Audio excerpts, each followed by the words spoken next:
Hey, what's up, everyone? How are we doing tonight? Oh my god, it's been so long since we last saw each other on stream, huh? With the holidays and everything, and all the traveling I was doing. I hope you guys had a good break. What's up, Battle Scroll? How are you doing tonight?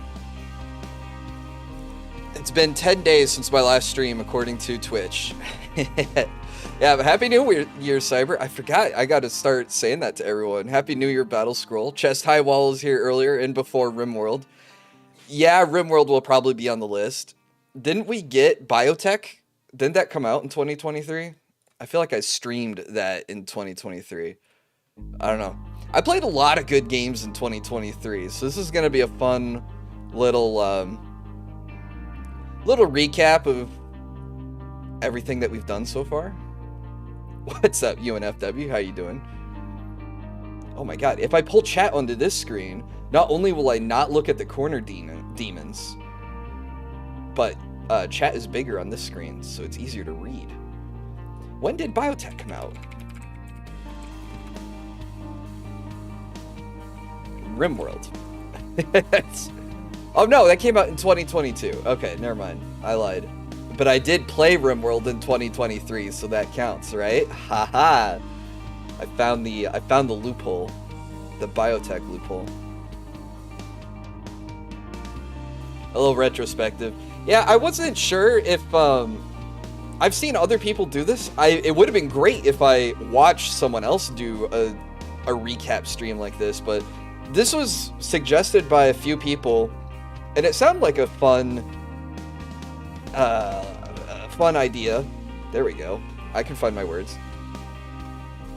So there's no real format to this. I'm probably just gonna... I've got some videos queued up of games that I've played on stream, and then some games I didn't play on stream. I have gameplay pulled up, or their trailers or something, so I can talk about them.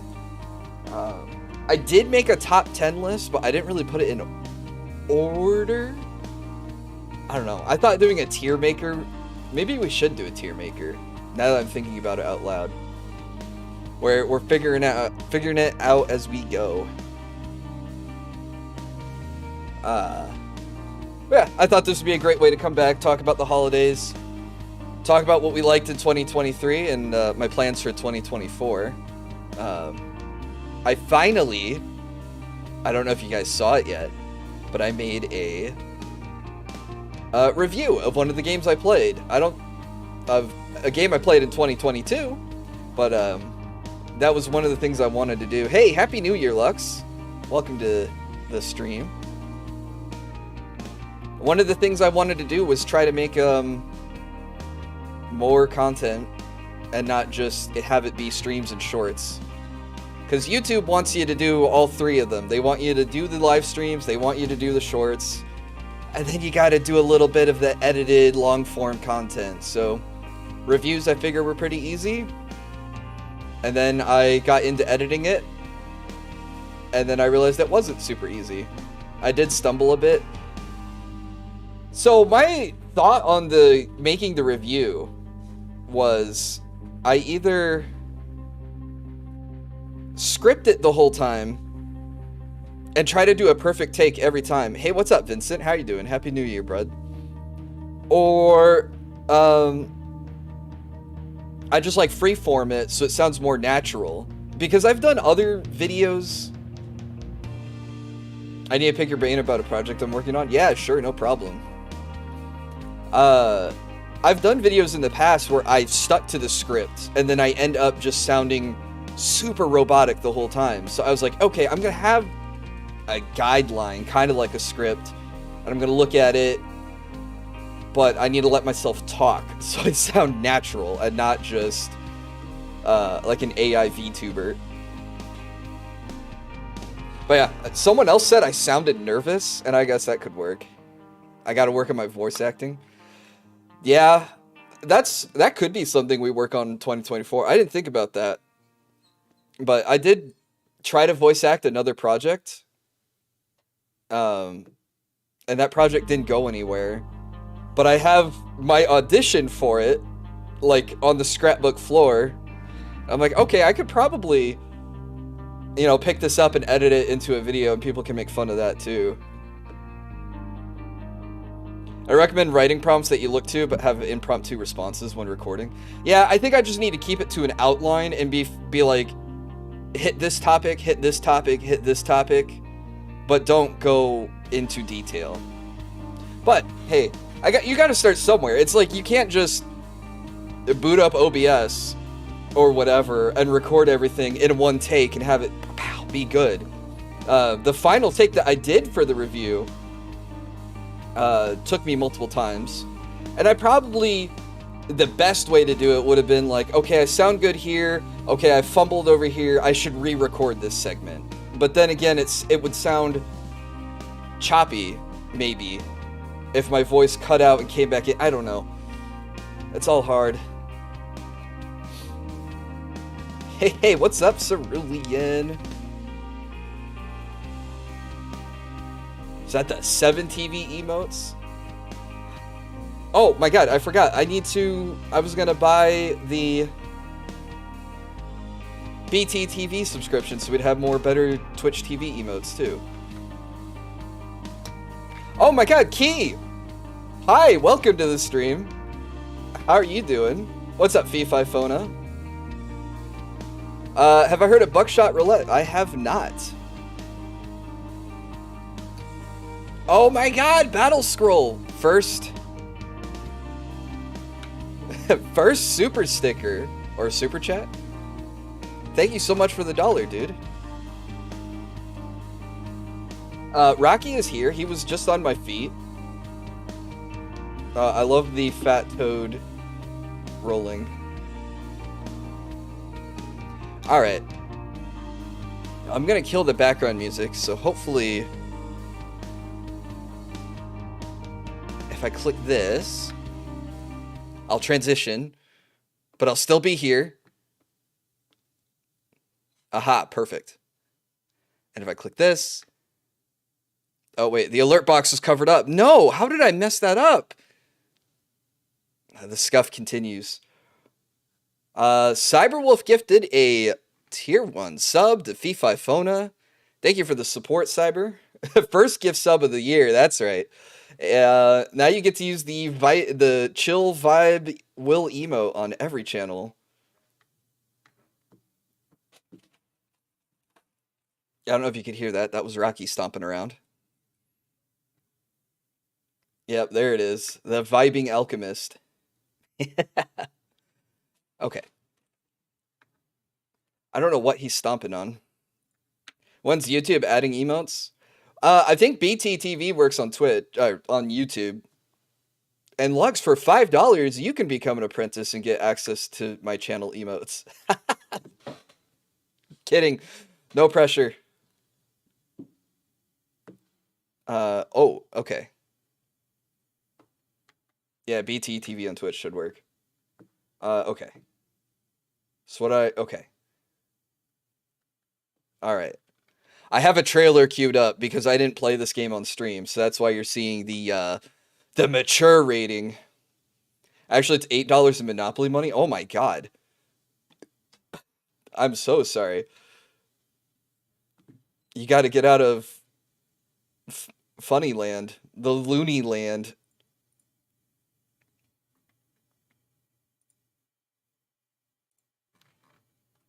Even if you're on mobile, dang. Oh, wait, Lux, I wonder if you could VPN and pretend like you're in the United States and pay only $5. Maybe you still get screwed on the conversion rate. I don't know. Lethal better make it to top 10. I only played Lethal Company once on stream. I don't know if it's probably a good game that I played on 2023. We should play it. It's based on your account region when you sign up. Oh no. That's horrible. Oh wait, I covered up Twitch chat. Okay, there you go.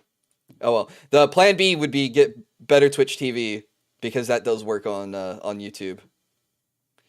Okay. It's still early access. It'll give Lethal more time to cook. I'm playing it again this Friday, and I'm leaving it open for viewers. so we can play it together and we can see if it's a good stream together kind of game, or if it's a kind of game where I need to make it invite only. But we'll be playing more of it. It's still popular right now, so sorry, I'm trying to keep Rocky from getting into trouble. It'll be unmodded on Friday, but I do have a mod pack that Cerulean put together. That's a lot of stuff going on with it. A very funny and clippable game. Oh yeah, for sure. Though I thought my clips of it would do a little bit better on the YouTube algorithm, but we gotta do a big lobby again. Yeah. Maybe, I don't know if you're free Friday, Cerulean. Maybe we team up and do a big lobby together. I'm still happy how the clips came out. The clips are absolutely hilarious. Yeah, absolutely. Don't forget BattleBit. BattleBit was probably the only first-person shooter I played last year. Was there any other first-person shooters that came out last year? I'm drawing a blank. Did I play anything? I didn't shoot many shooters last year. Bolt Gun? Oh, I forgot all about Bolt Gun. I haven't finished that yet. I have the last chapter to go. Alright, I'm sorry, guys. Give me, like, 2 secs. And I'll, Oh, Darktide. That's right. I did play Darktide. That's different, though. BattleBit was actually, like, PvP, and Bolt Gun and Darktide are like PvE games. Okay, so my water is about to boil, so I'm going to go make my my fake coffee, and then we'll get started officially. All right, how's that sound, guys? That sound good? Okay. All right, I'll be back in like 30 seconds. Okay, don't go anywhere. I'm gonna do some funky things, but I'll be right back. Should I let this trailer play? Should we talk about like the elephant in the room? Okay, I'll let the trailer play while I'm gone. I'm gonna pull a certain streamer tech, super secret streamer tech, where I just let the video babysit you. Okay, I'll be right back.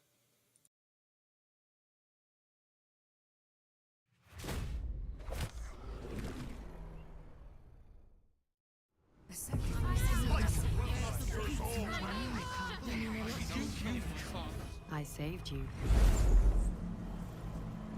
And I'm here to save you again.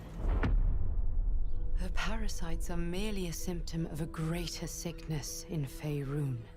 The infected hear the voice of the Absolute and believe it to be a god. The Absolute is more dangerous than you can possibly conceive. It threatens all who live. It threatens the gods, the weave, the very fabric of the universe itself. How would you feel about helping me kill some evil bastards?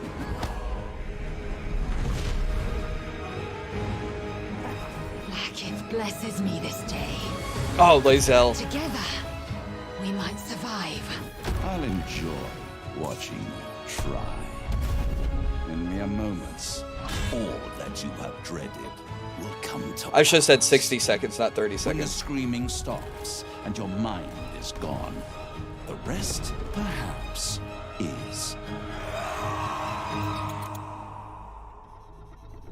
silence. Was I having a seizure? Yeah, I was, that was long-range webcam tracking. What's up, Blazing Frost? Okay. Bro, how cool. I don't know if you guys... Who here's played... Who here's played Baldur's Gate? I cannot believe how much I love Baldur's Gate. I thought at first when I was gonna hate it compared to like Divinity, because I thought Divinity. So here's the thing: in Divinity, when you play your character and you cast, say, Fireball, let's just use the ubiquitous, everyone knows this spell, big boom fireball. Okay. In Divinity, when you cast Fireball, the game will say, okay, you cast Fireball, It does its thing. It lights the stuff on fire. It lights people on fire. It does the damage. It hits their magic armor stat. Then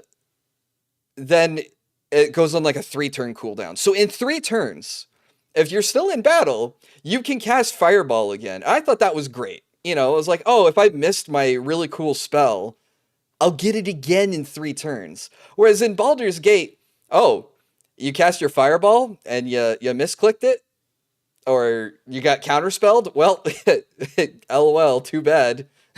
It's going to be a long rest to get that spell slot back, buddy. Reignited my love for D&D. I don't know if it would make me play D&D again, but I've come to like it a lot more. Been hooked on BG3, had it since early access, and Karlach is cool and hot. Karlach's a good choice of Baldur's Gate waifu. I used to be a Shadowheart fan, but I've recently come to love Lae'zel. I don't know what started it.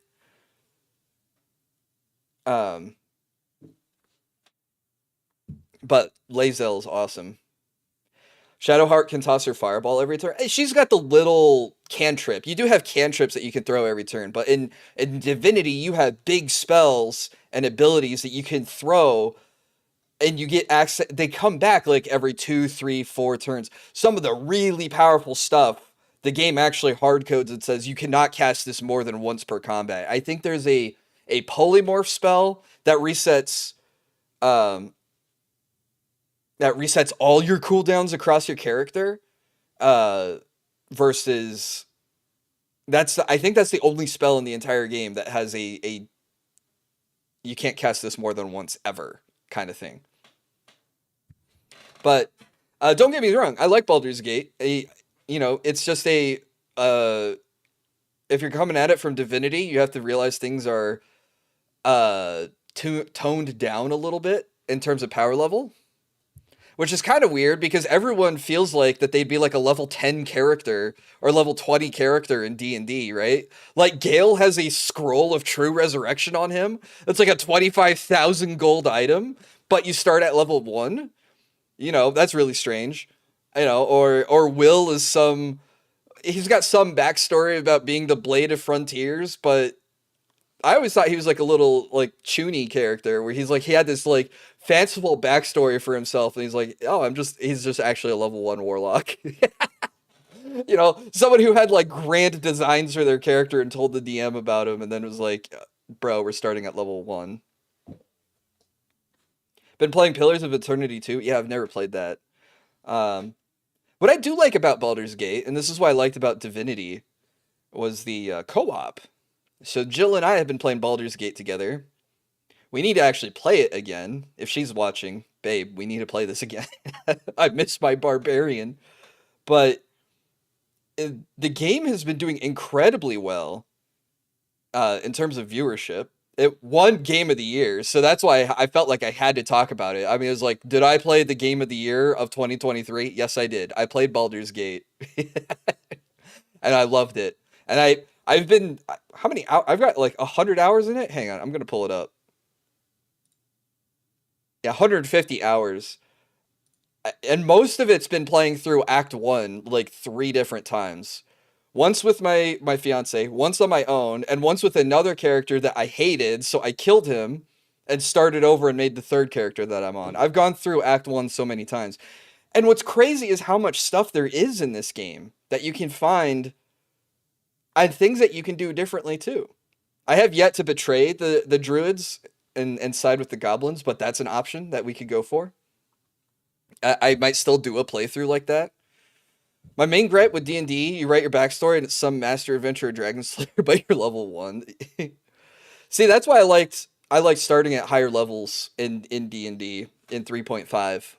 So that way you can have like a more cool designed backstory and have it make sense. Because otherwise, starting at level 1, like the story is, hey, I'm a street urchin, or some other loser, like low ranking soldier, your backstories aren't as cool, I feel like. I feel like you need a strong backstory to like actually love a character. Otherwise it's going to be um, you're not going to feel attached to them, you know. But then you don't want to like write a super cool backstory and put it on a level 1 that gets that gets destroyed by like a you know, a CR 1/3 goblin who rolled really well one time, you know. I've had 4 attempts at honor mode, all times stopped by bugs. I'm assuming you mean computer bugs and not the spiders. Gale grew on me. He seemed lame at first. Gale grew on me a lot too. At first I was like, I hate this guy because he wants to eat my magic items. I'm like, so is my drawback for keeping Gale in the party that I'm going to lose magic items my entire playthrough? And then eventually something happens and it stops. But I was also kind of like, I hate the extra flourish that he puts in his language. But the more I journeyed with him, I was like, okay, Gale's kind of my favorite. There was a boss that Gale in my playthrough told the guy, hey, you should let your servants practice on you so they can become the masters. And he goes, okay, and then like lets his underlings kill him willingly. I was like, oh, Gale just talked us out of a boss fight. After that, Gale has been my favorite. I was just like, oh man. My favorite line from him, and I hit Jill with this every once in a while, my favorite line with him is when you're like learning his backstory and how he is the way that he is. He's like, oh yeah, I used to date Mystra, the goddess of magic. And you can be like, oh, really? You were in bed with the goddess of magic? And this is the way he delivers this. He goes, oh yes. I just love the way that he says, oh yes. Like reminiscing and bragging all at the same time about sleeping with a goddess.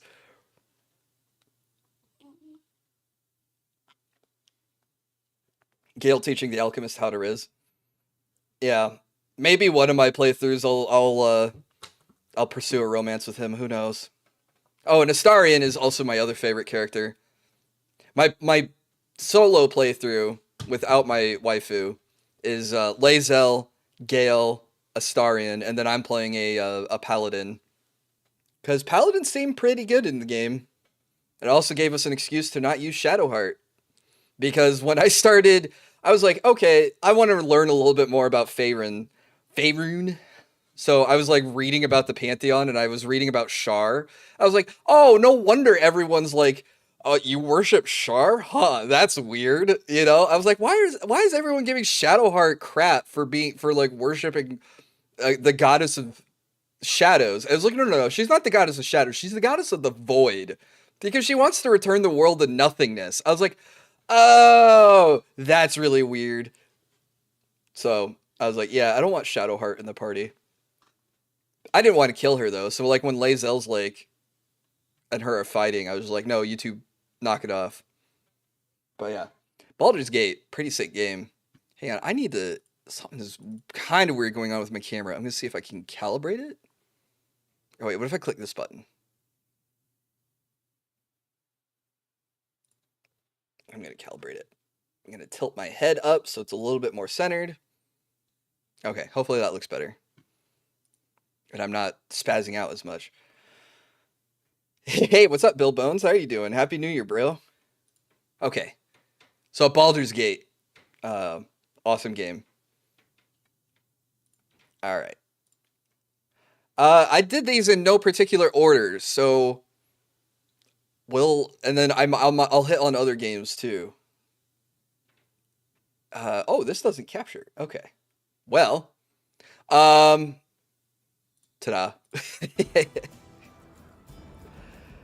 Hang on, I'll probably ramp up the playback speed. 2.1 days? Yeah! Alright. So itchy spots appeared when I ate them? Oh no. That's not good. At 1.5 speed, it actually looks like it moves. So we got RimWorld. I don't know how many hours of RimWorld I played in 2023, but I've been playing RimWorld. Oh, we're up to recon. I've got over 2,300 hours in this game. Does it help to hear the game, or is it weird to see both of us moving at the same time? Old me and current me. A long trip to go trade. Maybe we should make some survival meals. So, RimWorld didn't really come out with anything in 2023, but it still captures me. Mares. This is the playthrough I did on stream, and I probably need to go back to it. It's been a few months since we last played this. Leave the plants alone. We'll get someone else. But we had our little vampire colony. I just build crap good. That It's is Will and that's his just what we stand. like. My stand is really little, huh? Mare's furniture. We build crap good. We could also do this. But yeah, so it was fun. and We need to play this again. Naming people in chat after naming people in game after people in chat. That's what I was trying to say. Just a good colony base building simulation game, and then hoping no one died. And then we had Aaron. I don't know if he's here tonight as our vampire leader. They call it an immense blueprint. This isn't that big. Battle scrolls there. I don't know if I made this playlist and I forgot to put it in order, but yeah, RimWorld is still up there as one of my favorite games of all time. My little walls to protect it. See, I didn't have to make it about only games that came out in 2023, right? What if I do it like right there? Oh, here we go. This is also a game I have not played on stream. I thought about playing it on stream. Definitely jealous of you on that front. I don't know. I'm probably going to do a bigger video on RimWorld later. I would love to do a nice review of this game because I've played a ton of it, and I think it deserves a lot of praise. And I recommend it to a lot of people who ask. Hey, Battle Scrolls in the in the RimWorld chat there. Okay. So this, I don't know if anyone recognizes it from this symbol, is not Signalis, actually, even though that had a 6-pointed logo. From Just One Gamer, I couldn't find an official channel for this game on YouTube, so I'm borrowing Just One Gamer's PC gameplay of... Should I, actually, while I have the thought, should I make a text image of the games that I've put on so far, and then I can add to it as we go? No, I need to leave that one. Okay, add a new source. Game list. Maybe we'll do a tier maker later. Okay, so we started with Baldur's Gate, and then RimWorld. Okay. Haven't seen anyone in chat guess it yet. It's probably too hard to guess. But this is Nikke, Goddess of Victory. So brace yourselves. I'm not too worried. I'm sure you'll make a few. I should have known that this will be a cinch for you. Good job on you. Hey, what's up, Merlin? Okay, this is hopefully on normal speed. I was just thinking about not seeing one of your streams, and I just saw you. Yep, I've been gone for 10 days. No, this is not the Kung Fu game. Looking at this ball, I'm not sure who's gonna win. This is the, You know when you fight, right? sorry, it's kind of loud. This is the anime babes, where they shoot guns. And we got jiggle physics. But I'm completely free to play on this gacha game, and I gotta say it's quite enjoyable. It's like an like a classic arcade shooter. You have girls with different effects and different guns, and you have to take cover from enemy attacks and shoot the enemies, and you get ultimate attacks. That's why you saw the little cut-in animations for. But All gone. this is awesome. I wanted your help with a question. My elder told me, what is a Walkman? It's an old CD player. What's up, Sinzakuroi? Yeah, this was a surprise. I did not think I would like this game as much. I came into it... poor choice of words. I started the game during its 1-year anniversary, so the game is just over 1 year old. And... yeah. And it's there is a PvP element to it I have not played yet. But and with the majority of the game being, PvE, you just find the synergies that you like, the girls that you like, whatever, and then you attack your missions that way. I'm gonna cut to another spot. What is the CD player you talk of? Oh, it's when you had your music in CD form instead of on a device. Eventually in mobile games you'll hit a wall. I am starting to hit a wall in my playthrough, only because my characters aren't scaling as quickly as the game's difficulty is scaling. So I do feel like that the game is like, yeah, we're gonna make you spend money, but I'm trying to hold out. I did not join up during the Chainsaw Man crossover event, so I did not get Makima or Power. So that feels bad. Did I get Midna yet? No, I have not. But yeah, this is just the overworld playthrough. We're about to engage. My weird senior friend played this game a lot. It's fun. But what's really funny is What should the first target be? you can actually put it on full auto mode and you don't have to click. But I think you lose a lot of the fun to it by not clicking the by not actually controlling it. But hey, I will say for a gacha game to have auto battles not be, what am I trying to say? Not paywalled. It was a great feature. I hope they add VTubers. Oh yeah, this would be an easy game to fit VTuber characters into. Where I need the Hollow and Nikke crossover. Gojo over Makima, and it's not even close. Who the heck is Gojo? I had to miss out on Nier collab because I was saving my pulls. Oh yeah, they did do a Nier collab. I missed that one entirely too. That's the problem with the collab stuff, is those are contracts that are usually only good for one go through. Oh, here's the part that's a ton of fun in Nikke. I love the boss fights. This stuff right here. The bosses have multiple areas to hit to break their body parts. They have special attacks that you can interrupt. I mean, boss fights are amazing. I read that the pull percentages for this game are really low. Oh yeah, they're insanely low. They're like less than 0.5% to get the top tier characters. It is awful how low the pull rate is. Definitely worse than a normie. Hang on, I feel like I need to pull this up. From Jujutsu Kaisen. I haven't watched or read JJK yet. I need to. It's on my to-watch list. Oh, it's this guy. Okay. I've seen him, but I don't know.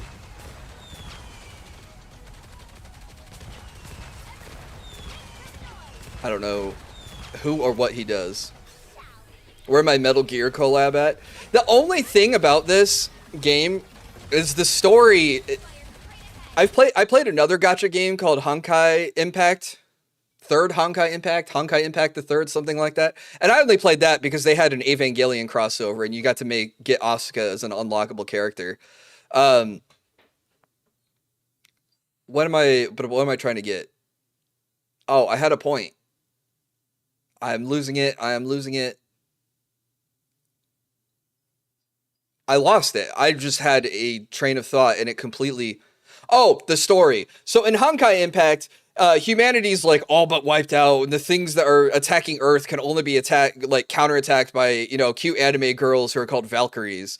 And then I start playing Nikke, and then it's like humanity has been driven underground, and then the only thing that can fight back against the Raptures are Nikkes, which are just cute anime girls with guns. It's like the plot just seems very similar. So, but thankfully all the girls have good plot to make up for it. Maybe. But great game.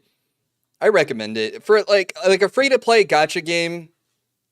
I like it that it's not like a tower defense game. you know, I think the arcade shooter style is quite fun, quite enjoyable. All right, we're gonna put Nikke at number 3 because this was done in no particular order.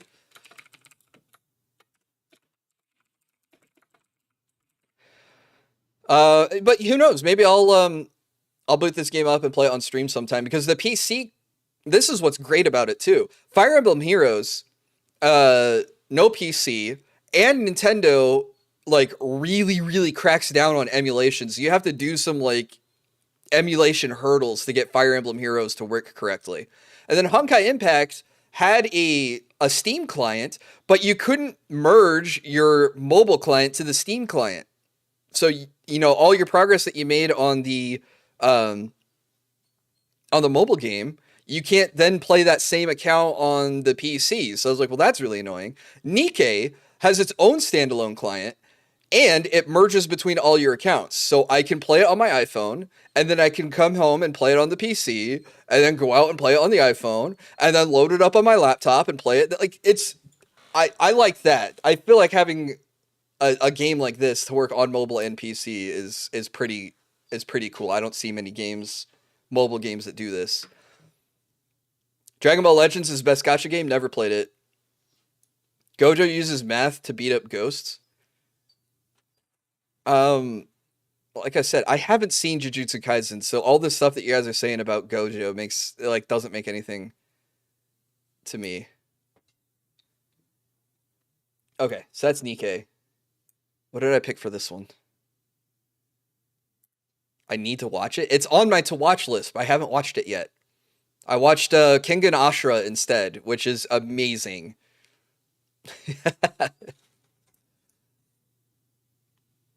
Okay, I'm sorry. Rocky's whining and getting into stuff. All right. Oh, this is a great game coming up. Hi, it's Recursion. I'm watching myself. What game is this? Oh, I don't know why I clicked on a different game. Hang on, let me find a cool spot. Oh wait, you guys can see it now. Never mind. Hey, what's up, Daveski? Happy New Year. Alright, hopefully Yeah! Sea of Stars. Hoping to build my combo up enough where we could do the AoE heal. Fantastic game. Supposed to be inspired by Chrono Trigger. It actually got... You know what? I'm listening to myself as making this hard. But the music is so good. It actually got a shout out from the developers of Chrono Trigger, who said it was an incredibly good game. The developers did a great job. We did it. Raki, that's not a toy. The perfect amount of combo attacks. The mechanics in this game were a lot of fun. The timing of your hits to get extra damage, or timing your blocks to reduce incoming damage. The art in this game was top notch. Very nostalgic pixel art, but also... I kind of like the idea of the Golem DJs. I mean, just like, look at the stuff like through the ice there, the treasure chest and stuff. They were making the music for the area. Hi, late to the stream. I'm Will. Also, what's up, Arrow? The characters are... And I was talking to my brother. My brother really recommended this game to me too. This game's great in all aspects. Music is great. Mechanics are great. Characters are great. The story is probably the weakest part. And that's hard to say, because the story was still really good. How do I ban a streamer from their own stream? Golem DJs are a recurring enemy in The Messenger. Yeah, so this apparently takes place in the same universe as The Messenger, but I have yet to play The Messenger, so that'll be fun to play The Messenger and then see all the stuff that crosses over. But yeah, I haven't gotten back to do the true ending yet, but the ending was kind of lackluster because it was... Oh wait, I don't want to go into the ending. Actually, I shouldn't.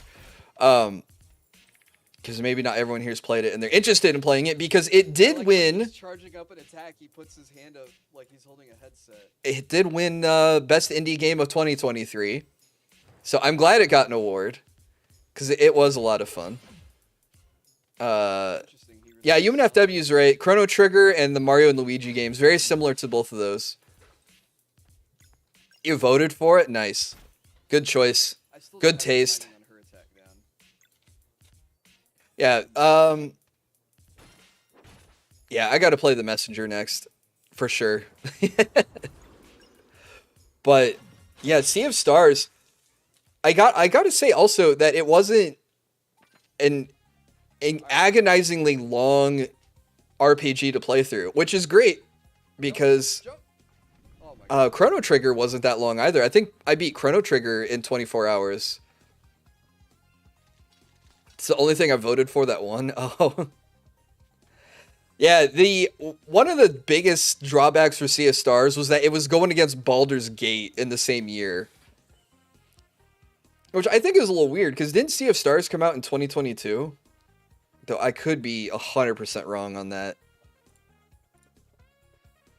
Excuse me. All right. Oh no, August of 2023. I am a liar. Why did I think it came out in 2022? Yeah.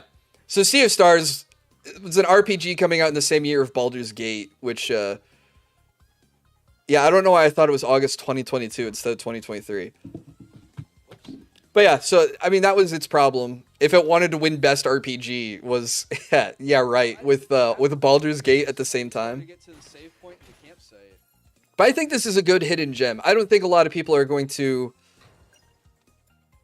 I don't think this got as much recognition as Baldur's Gate did. And you know, it's the classic JRPG instead of, like, the more tabletop RPG. The God of War Ragnarok issue? What do you mean by that? I still can't see the appeal of BG3.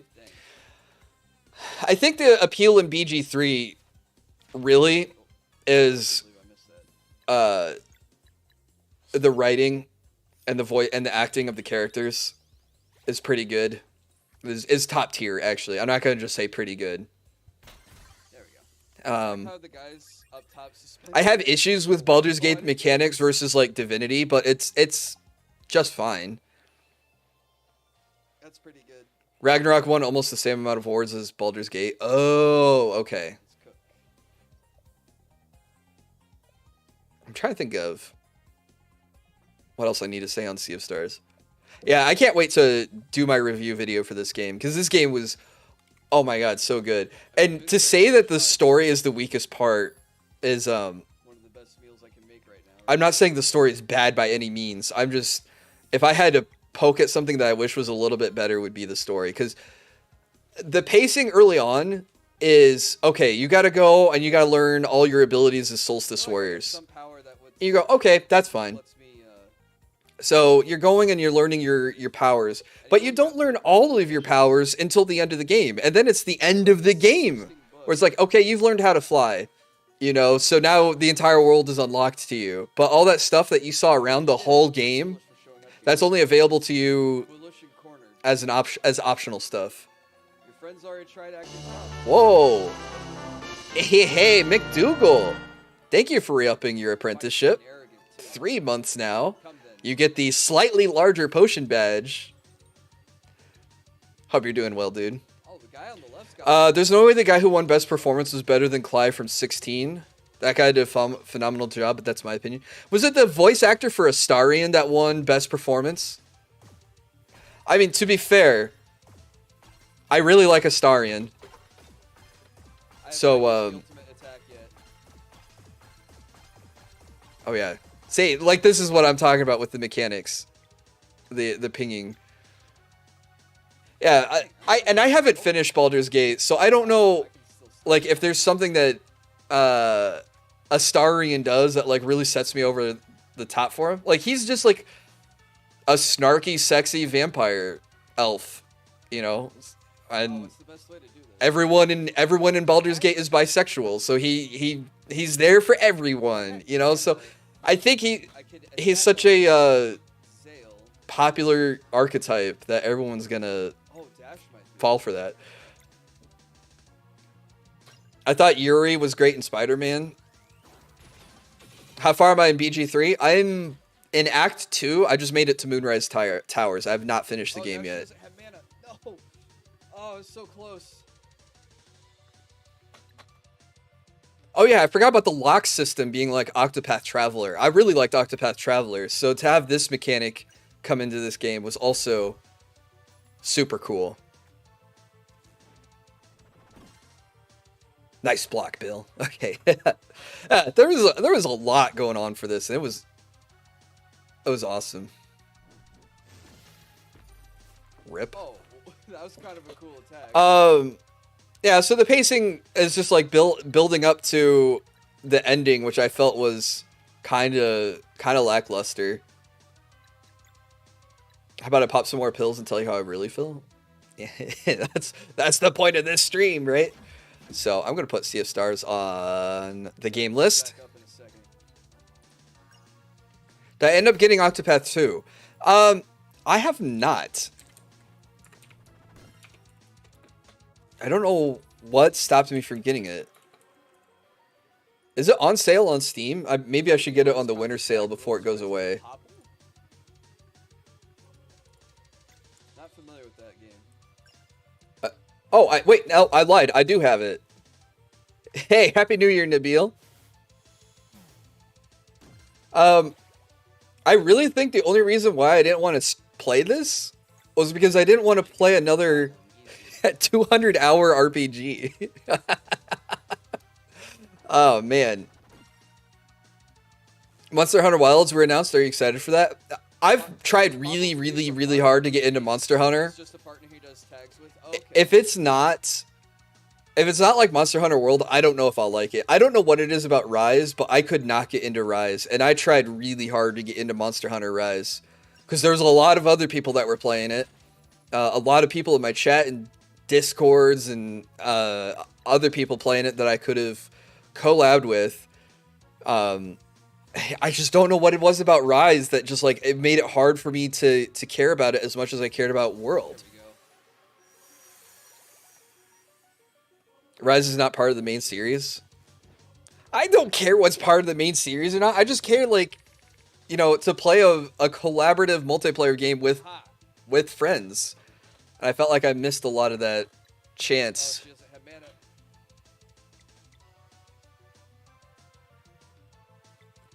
Rice is part of a healthy meal. I had rice for dinner.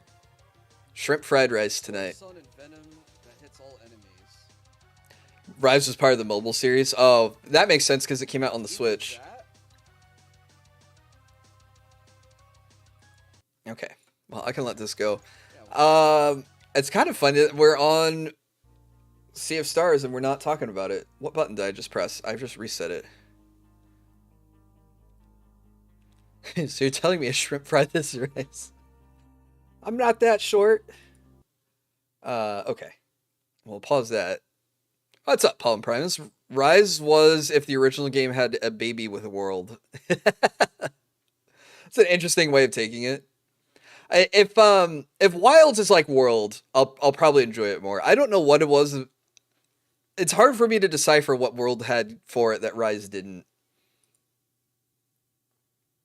Oh, this was a great game that we played this last year. It was also a kind of a shorter one, but it has multiple endings, so it's worth multiple playthroughs.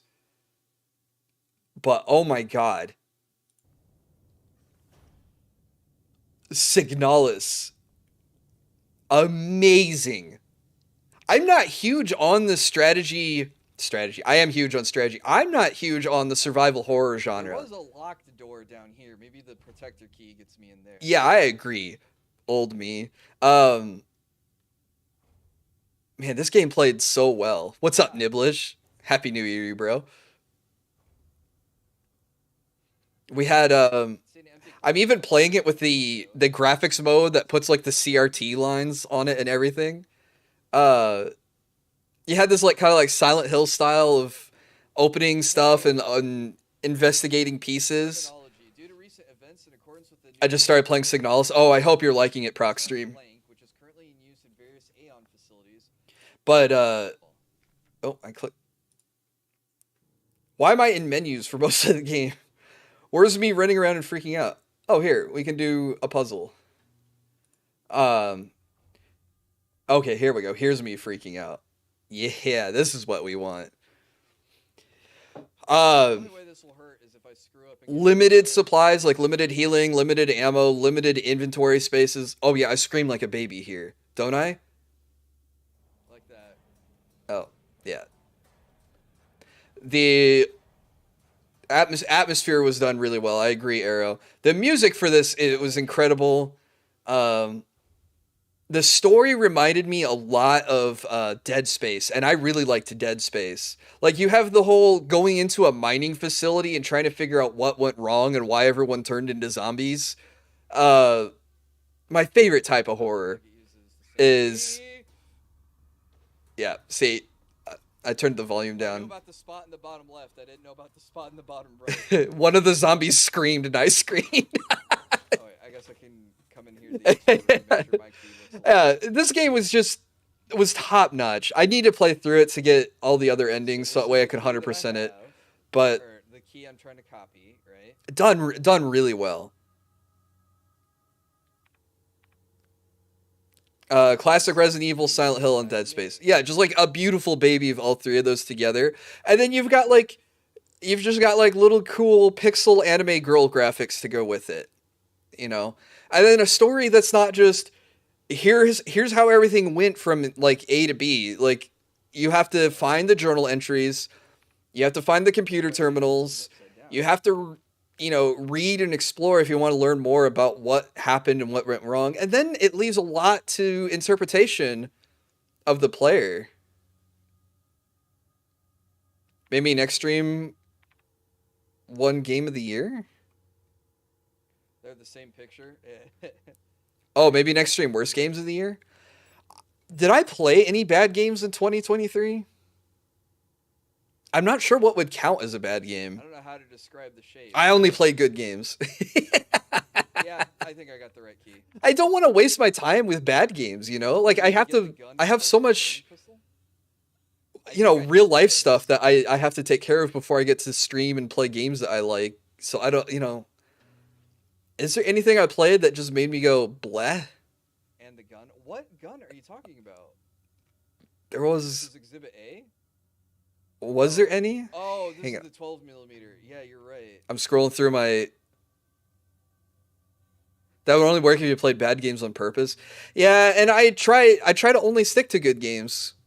So, like, people recommending me stuff, or I find stuff that comes critically acclaimed, It's behind the glass. or reviewed really well, or things like I that. wonder if I can shoot the glass. Oh, Signalis was great. Great. Not going to spoil it, because someone in chat just started it. I played Gollum this year. I did not stream Gollum. You are hallucinating that, because that game isn't even in my library. Yeah. I don't even own that game. Yeah, Merlin, you're hallucinating. Wow, mostly negative. And there's only 400 reviews on Steam, and they're all bad. Rip. Yeah, I didn't play Gollum. Okay. Moving on. Signalis is great. Yeah, like I said, survival horror isn't my cup of tea. I don't go for these types of games, but I understand the elements of the genre. And I've read reviews for Signalis. People complain about the limited inventory space, but isn't that the whole point of like classic Resident Evil and Silent Hill games? Like, I know Resident Evil, you eventually get like the grid-based system where you you have to fit your shotgun in here and your ammo here and your healing here. This one was just, hey, you can only hold 6 things ever. The shroom's having me hallucinating. So, yeah, I felt like it covered everything just right. And then enemies also don't permanently stay dead. Like, they will eventually get back up again. So, they even had a consumable item where you could, like, permanently, destroy a corpse so it wouldn't reanimate, if you were going back and forth between areas a whole lot. But again, that's another item that would take up an inventory spot if you wanted to, you know, carry that around with you everywhere. So yeah, incredible game. I need to play it again. Okay, wait. Oh, hey, here's a good game. Fantastic game. I think I played it early. Oh, I got to update my list. I don't know why I can't right click and type. I have to open properties.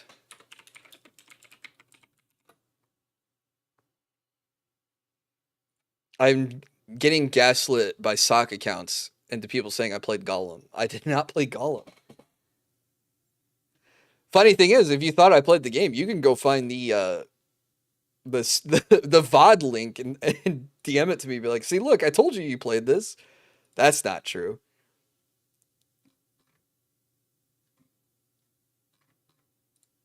Okay. Okay, so the finale of a trilogy.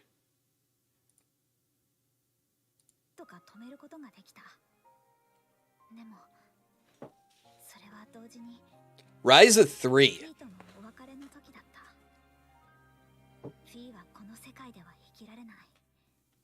Hey, what's up, Anne? This was such a sad scene. I agree, Will. The end of Ryza 2 was really sad. The Ryza games. They closed the gate to the underworld. Why is my voice so loud? She can never come back.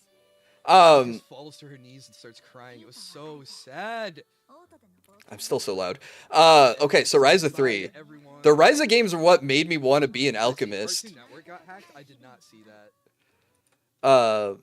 And they did a great job of streamlining. It's so hard for me to talk while listening to myself. Oh my god. What is that short circuits my brain into that?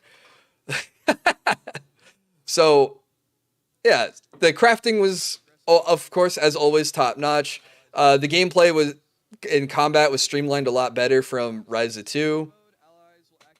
So things were a little bit more fluid, and there was a huge cast of characters this time around, so you could really customize your party however you wanted it to. And what was nice was that they added the character swapping mechanic to the combat, so you could fit more characters into battle than just like the starter 3. Signalis, I still have it on the wish list. Oh, Hilly, I loved Signalis. I think that's, if you like survival horror, you should definitely check that one out. You still haven't played any of the Ryza games. How many hours they spend into it? I have 15 streams of it. I did like 4 to 6 hours a stream. Hang on, I can look this up on Steam. Ryza. Okay. Last played in August. Yeah, okay. Yeah, 64 hours. That seems about right. Average 4 hours a stream, 15 streams. Booyah. Yeah, so good length RPG with a lot of emphasis on the min-maxing with the alchemy stats. Oh, where did I go? I went AFK.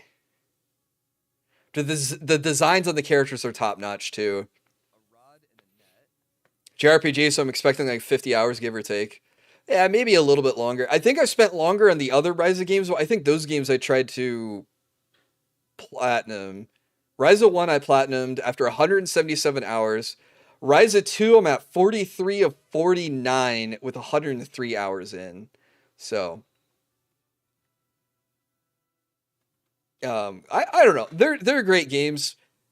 It tickles a part of my brain to get into the crafting menu like this. This is the best part of the game right here. When you're scrolling through your materials when you're trying to craft something and you're like, okay, what's the best trait that I could put in this? You know, can I put speed 3 into it was speed 7 to get speed 9 on the final item, and then like take that item and mix it into another game and make a, you know, with another speed stat. Nikke, that gacha cover shooter with the anime girls. Oh yeah, I started that in 2023. I thought it was fun. I thought it was worth putting up on the list. Also, how are you doing, Yin33? Happy New Year to you. Yeah, this part right here. This is the best part. If you don't like... I don't know if I can recommend the Ryza games or any of the Atelier games if you don't like the crafting menu. I think I spent... It'd be interesting to do a study on it. Like, time it. Like, how much of my time was spent crafting versus combat, exploring, story, boss fighting, that sort of stuff. But, yeah, I don't know. I like this kind of stuff with... because it pays off in the end. When you min-max your stats and you find the stats that you want and you make the big bombs, the super healing items, the strong armor, the ultra weapons on everyone, it was really good. And just in case you want proof that you play Golem, you'll have to send it to me on Discord. It's not going to work on Twitch chat. Sorry. But yeah, Ryza 3 was a great game, and I was so glad it came out in 2023. And that I think it was the first Atelier game to get a 3-quill. Will it work in YouTube chat? No, you can't send links in either chat. You have to DM it to me. So it was special for that too. But yeah, just being like the first Atelier game I played, wanting me to become made me want to become an alchemist. So it had a special place for me. I was so glad to see it through. I'll go to the hospital if it doesn't get any smaller. Might look into it now. Yeah, I was saying Nikke was a pretty fair gacha game. And I thought the arcade shooter style was pretty unique for a gacha game. So those are the reasons. Those were good times when your model was first being worked on. We've gone through so many changes, and I've got another change coming this year. The model that the summer outfit was on will become we'll get its alchemy clothes added to it, and that'll become the new will.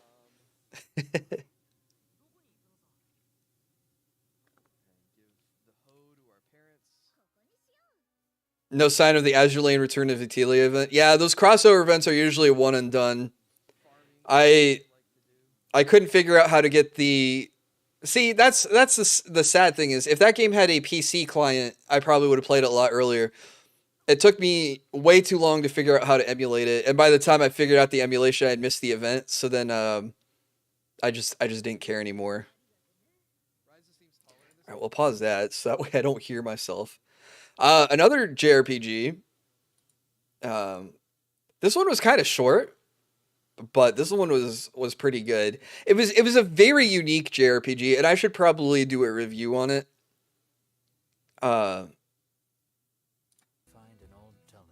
This game was Voice of Cards, The Isle Dragon Roars. It's a cursed telescope. Oh, man, my mic was all over the place this year, wasn't it? So the entire game was told through cards, and even exploring the dungeons the cards were like the grid style. Was using a grid. So far it looks like a JRPG that's told through the medium of cards, which I don't hate. Yeah, see, I'm reviewing it myself. Can I sell my old equipment? There's like 3 Voice of Cards games?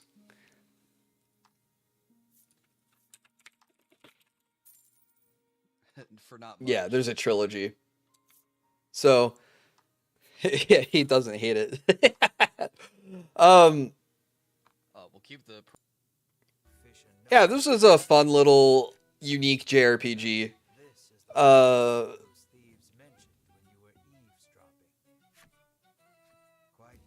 trying to think of like what else. Oh, the fact that it was narrated the whole time was also very nice. Oh my god, so many menus. Can you show me doing... He discarded the 8s? Why didn't he discard the 4s? Can it show me doing combat? Oh, the character designs are pretty good too. I agree. Here we go. Yeah, Elf Chick was pretty good. I don't remember her name right now. I did like it that it had a mechanic like Hearthstone where you get like Defense is down. you get a mana each turn and then your abilities cost a mana. And then the party was completely swappable, so you could make things however you wanted them. Your party arrangement however you wanted it. If you wanted it to be super tanky or debuff focused or AoE focused, there was a lot of different ways to go about playing the game. She should still be able to finish this one off. There's several other different ones from the publisher. Yeah, my only thing was I wish this game was a little bit more like the deck builder style, where my actions, like these different spells and everything, get shuffled into the deck. And then, like, I don't know, fights in tight spaces or Slay the Spire style.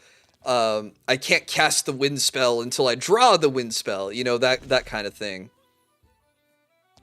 Well, that was a big hit. Yeah, that was pretty mean. Good thing the main character has healing. Deck building's really fun and addicting. Yeah, there's a game that I'm going to do a review on that's a kind of deck... Well, it's not like a deck builder, but it's like an auto battler. That was a big hit. Yeah, multiple big hits. Yeah, so Voice of Cards, I played this at the beginning of the year in 2023. Like I said, short, great little JRPG. I just added it for the unique style of everything being cards. So like all the story is written on cards, all the characters are represented by cards, your little token moving on a board that's all drawn by cards, and then like as you explore stuff, it's cards getting flipped over.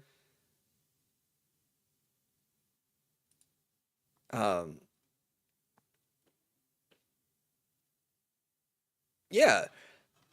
Just like I said, I wanted it to be a little bit more in the deck building side of things, but I didn't need to scroll down. Good. I scrolled down into my description. This is the JRPG I needed to play until Ryza 3 came out. I was really looking forward to Ryza 3, and it hadn't come out yet, so we went to this, and we had some fun running around. The final boss I remember being quite difficult and taking me a few attempts and party arrangements in order to make it work.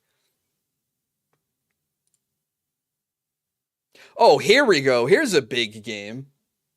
We spent, 100 hours on. Oh my god. I almost forgot this came out.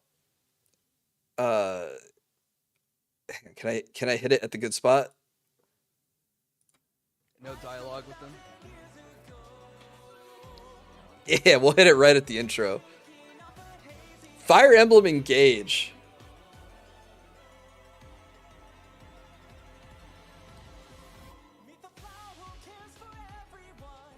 I saw a blonde guy with a spear, but I was like, no, that's not him. Alfred was not Dimitri by any means. I played so much Three Houses, like probably like 400, 500 hours of Three Houses. I still need to finish my Golden Deer playthrough. There's a lot that went right in Engage, and there's a lot that went wrong in Engage. The character designs were great, and I think the individual character supports were good. And for the most part, the gameplay was pretty cool. Especially the engaged mechanics. Like, Panette and Ike could solo maps. I'm pretty sure they could have soloed maps. The link is there, just ignore the text blurb under it. Oh, okay. Gotcha. Thanks, bro. But when I say, like, the story of this game was bad... Okay, so when I said the story was the weakest part of Sea of Stars still had a great story. And then Baldur's Gate has phenomenal, top-notch, the best of all time writing. Oh, I forgot to add Voice of Cards to my game list. Engage had some of the worst writing. Okay, I got the pass already. Okay. And I need to make the video on it. Whoa, okay. Sorry to my Three Houses fans. I like Three Houses too. But does this just not look better than Three Houses? Yeah, the game looked a ton better, A leer. but and the fact that items had permanent durability was also pretty cool. I thought you liked the writing. No, Animations look so not in Engage. The okay, so number one, and we'll get to it. This will be like the sneak peek of the Bill does his Engage video. This part right here makes absolutely no sense why they included it in Engage. Okay, so you have this really cool cutscene. Hang on, let me get through the character creation. I scrolled back too far. 5-hour Engage rant. I'm getting one guide by a game. character. Okay, so we have this cool cutscene. What's up, low battery? I heard Engage was more like original Fire Emblem games. It probably was. Also, what's up, VLX? Happy New Year to you. So we're running through. We're saying hi to our friends. Handle this. Is this just cinematic graphics or is this the actual graphics? And it is the actual graphics. And we're killing the zombie people. And we had these really cool scenes of showing the emblems fighting alongside everyone. We won't lose. Oh, cinematic. It looks so good for cinematics though too.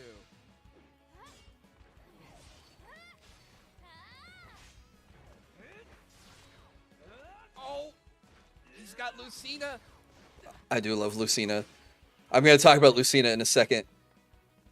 Okay, so everyone's like, all right, keep going, Alear, keep going, keep going. First playthrough. All right, so we come here. We engage with Marth. Less. And, okay, we have to kill the bad guy. All right, so we... Is it like pick your character, arrow over here, and turn? So we go up to the bad guy, and Got Age. we engage, and then we kill him. Alan Vega subscribed. Alan Vega Friday too. Dan not wanting. And then... Okay, engage attack. Oh, you don't. Bro. And then we wake up. Okay, and it's like, oh, we have total amnesia. But guess what? That whole sequence that I was like skipping forward through doesn't happen in the actual game. They show the ending of the game in the beginning of the game, but it's not the actual ending of the game. I played Awakening this year, which I should probably put on this list, by the way. And Awakening has a sequence in the beginning where it shows Robin and Chrom killing the bad guy, and then something happens, and then Robin wakes up later with amnesia. But then you get to the spot in the game where Robin and Chrom are fighting the bad guy, and it plays through exactly how Robin remembered it. And because Robin started to remember what had happened before, he's able to change destiny. It's a whole big plot element that signals the beginning of the end of the game. So, like, they're calling back to Awakening, but then it just falls completely flat. Like, it had no business. It had no business being there. Because instead of waking up with amnesia and then like regaining our memories and using it to change the future, our character just gets told his memories the whole time through, We just started. So. and we don't call back to that previous scene. Now, It feels a little I don't know. meta with all the crossover. he just wanted to go home. Yeah. That's the other thing I hated about Engage, was trying to humanize all the bad guys and make me like feel sorry for them or understand their motives or whatever. Like there was that whole cringe scene later on where you not kill. Well, yeah, I guess you get credit for killing them. Where the 4 henchmen, I can't remember their names, but you finally beat them, after fighting them like 3 or 4 times through the playthrough. And then they have a whole cutscene of them slowly bleeding out and going like, huh, maybe in another life we could have been good guys. Die. And it's just like, oh. They did that for 3 Houses? No, in 3 Houses, the cutscene that's in the beginning is Saros killing Nemesis, which is a major plot point for the story of 3 Houses, because it's something that happened 1,000 years ago, but it's not anything that signals the ending, maybe the Golden Deer route, because I haven't finished that one, but it doesn't do anything about it world builds instead of being like, hey, this is a major element that you get to change later. Now I'm talking about making the villains gray.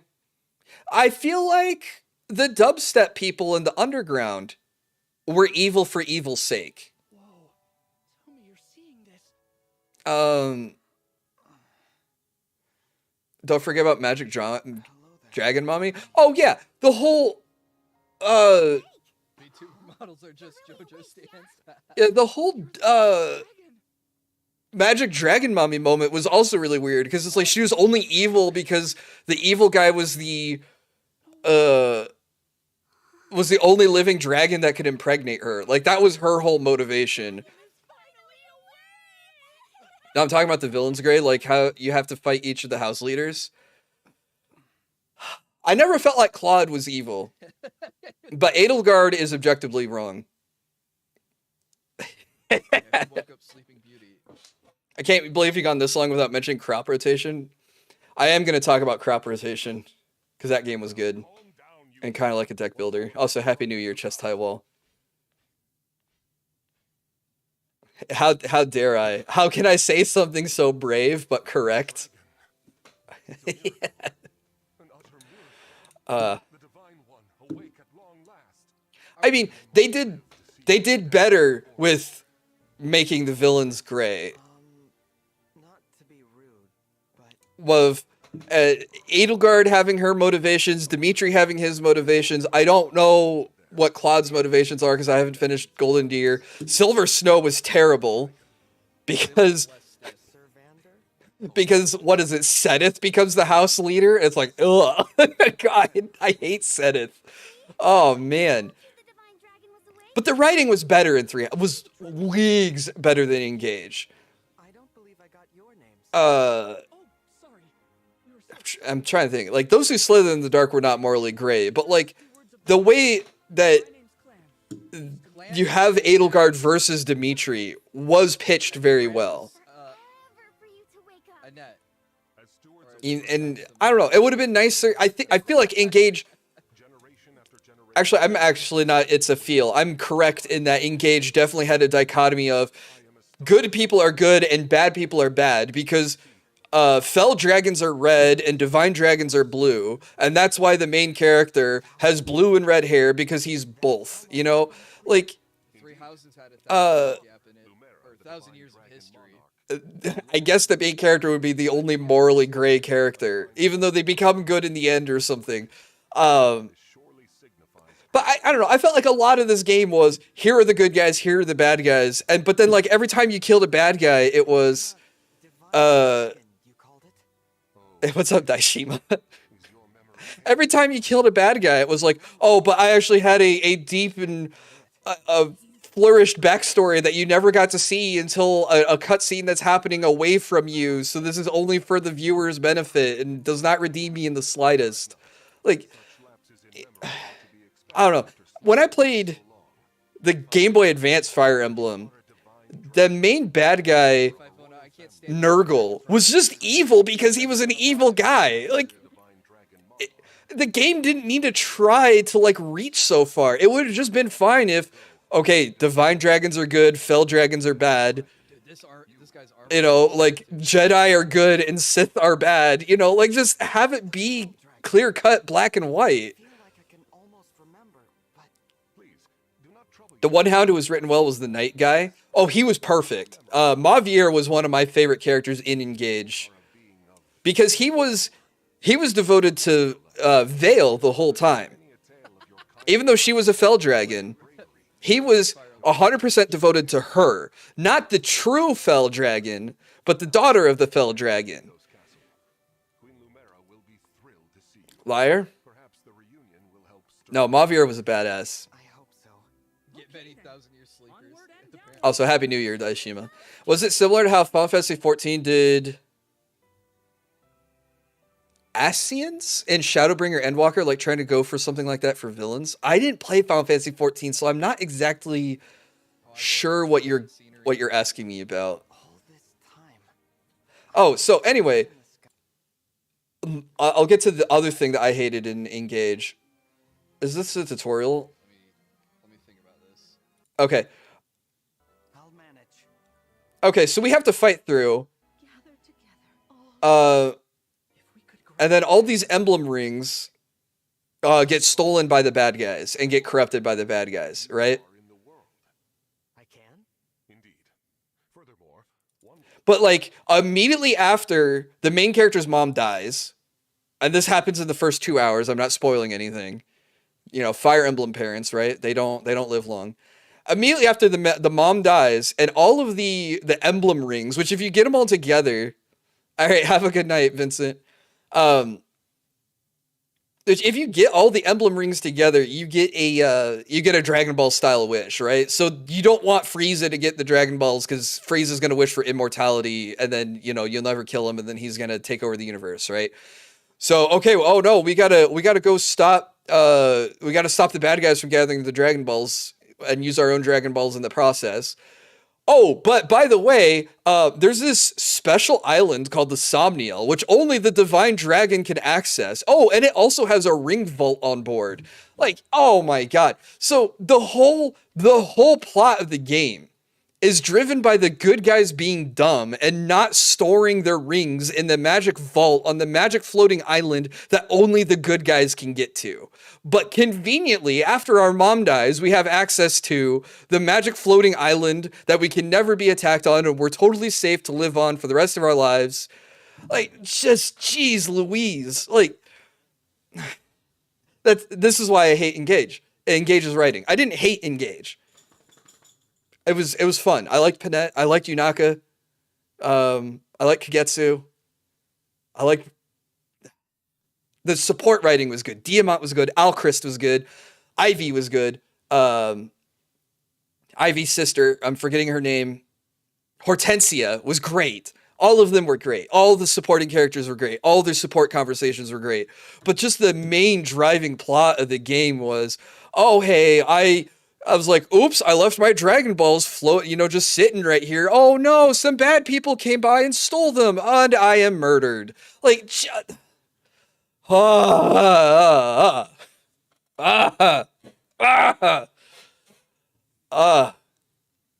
if the good guys just like thought things through, there wouldn't be a game. And I don't find that to be compelling writing. So that's why I get annoyed when the game then like has this like huge, I don't know if you can call it a plot hole, but you just have this major oversight of how to safely store your Dragon Balls so no one comes and steals them. And then at the same time, like, oh, and then we're going to try to do these elaborate backstories and flesh out the motives to make the villains seem morally gray for why they have to go steal the Dragon Birth. Like, just make the good guys good, bad guys bad, because the writing in this game's already awful. We're off to like 2 strikes already. Like we have an awakening scene that we don't call back to later in the game, and then we have this huge plot hole of why the Dragon Balls get stolen. So that's why the writing in Engage sucks. Thank you for coming to my TED Talk. Yeah, Engage was a lot of fun. The only other thing I can think of is the customization. You were talking about, dude. Uh, Our accuracy was higher. I'd go for the atrocity. I think you can only inherit 2 abilities from the emblems per character. And I feel like that was a huge step back coming from 3 houses where you could... Oh, and you can't learn class abilities either. So your class abilities are only from leveling into that class. But, in 3 houses, you can have, what, 5, 6 ability slots, don't forget Zelkov. I forgot Zelkov because I used Yunaka instead. Zappy! What am I losing? I'm missing it again. Train of thought. Come back. Oh, so like in 3 houses, Oh, and strength and dex +3. you could, any character could become any class and then learn the abilities from that class. So if you wanted Death Blow from Berserker, you could take a mage, level him into Berserker, and then get Death Blow, and they get +6 damage whenever they initiate combat. Or maybe there's only +6 strength. Or you could go into Swordmaster and get Vantage. You know, so there's only a couple of classes that I think were gender blocked. Like, males couldn't become the really good spellcasters, and then the girls couldn't become, I almost said chicks, I don't know why. They couldn't be, like, War Masters. I think that was it for gender-locked Man, if only we hit that stuff. 3%er. Yeah, you could only equip 2 skills from 12 emblems. 12 emblems in the base game, and then you get, what, 4 or 5 from the DLC? You know, so you have almost... oh, Pegasus Flyers are women locked. Okay, thank you. So you have all of these Enough to kill. potential emblem abilities and emblem combinations, and then you're limited to 2. Regular Errand bar hit. So I was like, oh, okay, well, you want Speed Taker, because that was the most overpowered ability. And then, I'm gonna get to Dimitri. so then you have, like, one other slot to consider. Like, I don't know, I just felt like customizing the characters just, like, was not as available in this game as it was in other games. And I think that was a So this can hurt, huge drawback. but she'll kill at least. But otherwise, the animations are beautiful. Never mind. I do miss the critical cut-ins, 69% was too hard to dodge. but I don't know, it played like Fire Emblem, and it played exactly how I wanted it to play. I wanted to anime chess, I wanted to level up my characters, I wanted to level up the relationships, and no, they couldn't become grapplers. Wait, no, they could become the martial artists, though. They could kick people. 0 damage. But the monk class was like the support class. I never used this guy. What was his name? I already forgot. And I'm covering it up, so I couldn't tell you. But,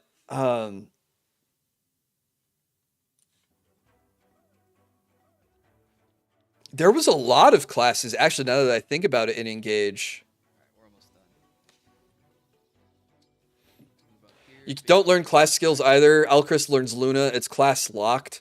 Yeah, I think I said that earlier. Like, you don't learn your class ability permanently. It's tied to being in that class. So even though Alchrist has the unique Noble Archer class, or whatever it's called, and he learns Luna from it, he has to be that class in order to get access to Luna. And that sucks, because then, like, Diamant is the same way. Like, he has to be his class in order to get Soul, which is also an amazing ability that no one else got access to. I'm pretty sure Soul was Diamant only. Actually, I almost clicked on the wrong thing. Unless she can kill this one. Oh no, chain guard. Never mind.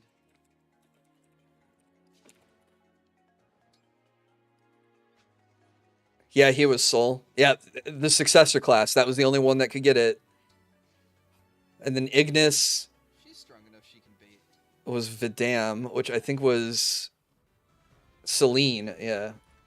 And Saline got no play. Wow. Hits a 42. Swordmaster is similar. You couldn't use Astra in other classes. Are you saying that was similar in other Fire Emblems? Because I think you're correct there. Nope. We're poisoned. But yeah, you couldn't, like, take Panette and, like, change her into a class that had higher dexterity without losing the critical benefit that Berserker gave her. I don't think we get speed on. So then it was just like, okay, I'll just keep her as Berserker the whole game. You know, one of the things I liked in Engage was making these ultra units at the end of the game where, okay, I've leveled as thief, I've leveled as assassin, I've leveled as hero, I've leveled as mercenary. So now I have access to this skill, this skill, this skill, this skill, and this skill. So then I pick the class that I want that gives me the weapons that I want to use. And then I pick my 5 abilities, and now I'm ready to go kill the fell dragon. 69 critical. But we didn't get that with Engage. In Engage, it was like, oh, well, the Divine Dragon, might as well pick the Divine Dragon class. There's no reason to change away from it. And so you just stay the Divine Dragon the whole game. Oh, Alacrity was good. I forgot about that spell. Skill. Speed Taker. That one was really good. So yeah, I'm torn on Engage. There was a lot that it did right and a lot that it did wrong. It made me miss Three Houses. I gotta say though, having the having weapons that had no durability was so nice after coming away from Three Houses, where you had weapon arts that would take extra durability to use. And then you have to micromanage like repairing your crap. Or you just go, what is it? Oh, you just like micromanage your durabilities and stuff. Or you just end up going, I'll save my Sword of the Creator for later. We'll go back to using iron swords and steel swords in the meantime because I have tons of those. I was upset with tomes coming back.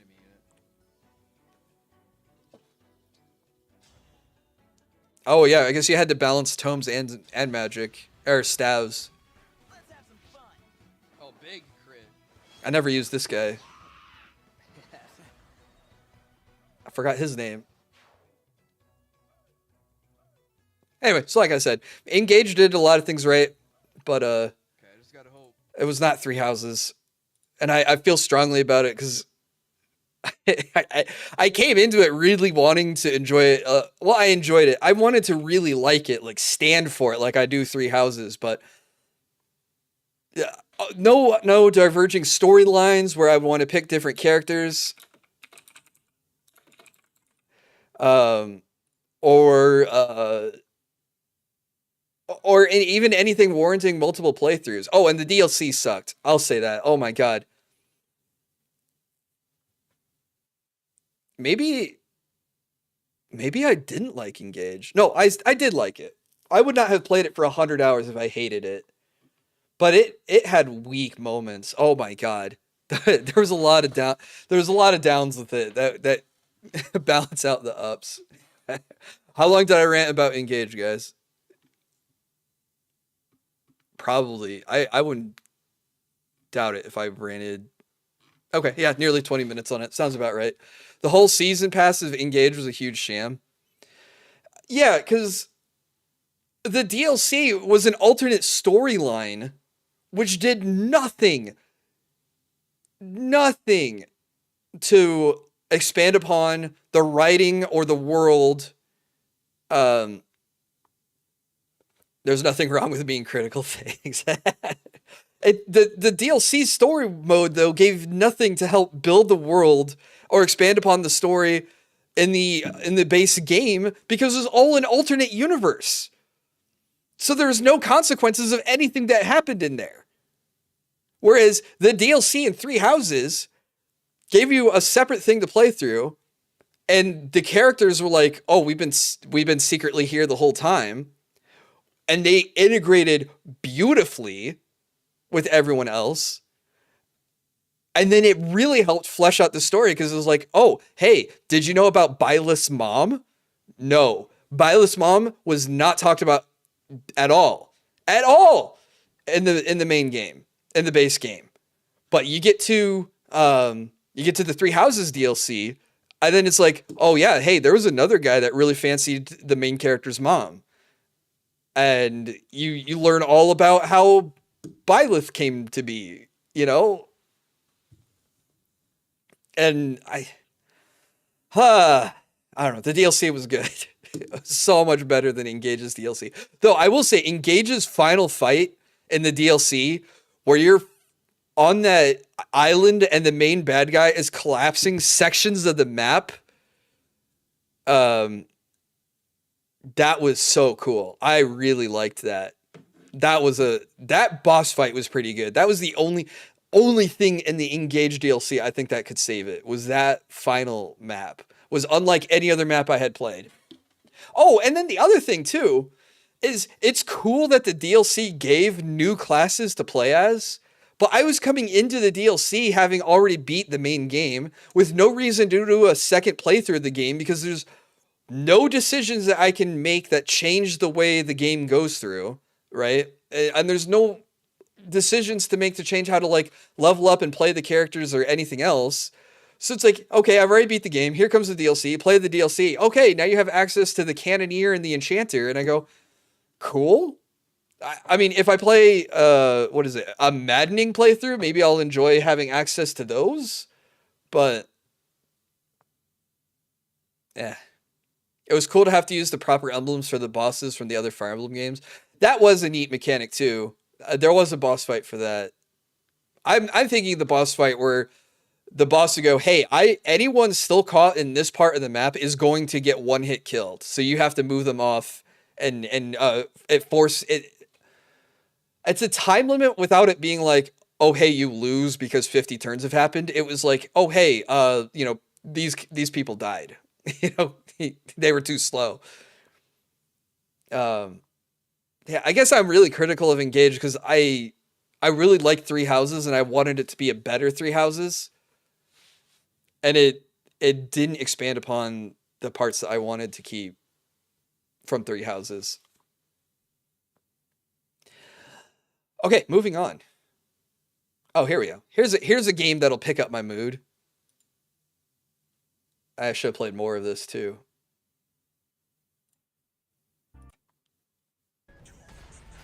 Oh, God. Armored Core 6. Pretty normal to expect the sequel to be as good or better. Well, the Fire Emblem games aren't necessarily sequels. Not always sequels off of each other. But, like you'd want Final Fantasy VIII to be better than Final Fantasy VII, and I guess that's another disappointment. I think Armored Core 6 won Action Game of the Year for 2023. This was a great game all the way through. Missions were fun. Boss fights were great. Challenging but great.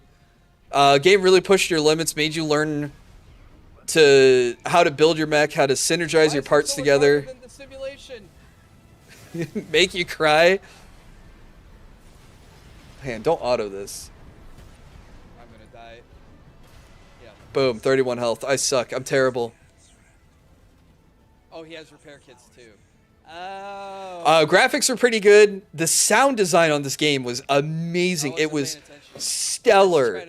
All of the sound effects in this game were so good. Just like every little explosion, every little chunking hit, every little melee strike. Everything was just... I loved everything about this. The mech designs were so perfect. Probably well done after all that flamethrower. All the specs and everything. Even though you can get through this game with double songbirds and double Zimmermans, I think they eventually nerfed those. Fork in me. What did I say? Oh, I think I meant to say stick a fork in me. I had another boss fight that was challenging. Oh well. Man, Armored Core 6 was really good. Multiple playthroughs to get all the endings. I did New Game Plus off stream. And there's a New Game Plus that I haven't finished yet to get the true ending. But yeah, it was nice to play a FromSoft game that wasn't like a Dark Souls clone or another Dark Souls. Like Elden Ring was really good, but that was like more Dark Souls, more that style of game. Whereas I had played Armored Core as a kid on the PlayStation 2. So I was excited that a modern Armored Core was finally coming. Oh, I can't... Oh my god. Oh my god, I get destroyed here. So updated graphics and everything else. The only thing, while I'm being critical of my games, there wasn't as many parts of Armored Core 6 as there were in previous titles. I mean, you had as many slots to change around. You know, the torso, the generator, the targeting system. But there weren't as many different, like, arms and legs and different pieces that you had in the previous Armored Core titles, it felt like. So even though, like, there were different ways that you could build your mechs, I don't feel like you had as many customization options as you did in the past. Dodged it that time. And if there is DLC, I hope it adds more parts. So that way there's more customization. Because that's what I think really sells these types of games, is to find the parts that work well together and make a kit, a badass mech that fits your playstyle. And what was really fun for this was I ended up going more dodgy and quick than just like going like full heavy armor and tank everything like I normally do in these types of games. Does that mean Lies of P is next? Lies of P is on the list. You did guess correctly. Oh, it's the flamethrower. Also the super sexy Will 3.0. I wonder what other part was in there. Oh, was the chainsaw in there? That would have been a cool melee. Trying to think if there's anything else for me to really say on this game. Oh, the voice acting in this was pretty top notch. Walter's voice, Michigan's voice, Rusty's voice. Oh wait, I have to show this part. Oh my god, this boss fight. Man, can I get to my favorite part of it?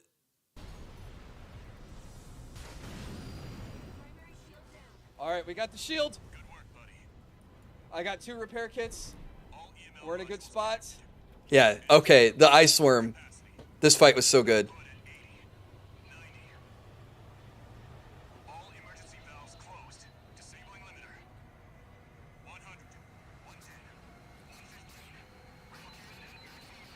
Like Rusty's comms getting real cannon apart on the shot.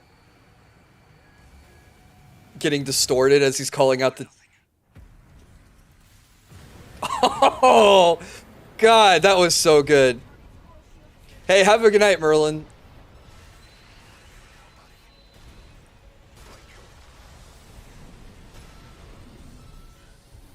God, that final shot was so cool. Oh, ho, ho. I peaked my microphone when I called out my victory cry.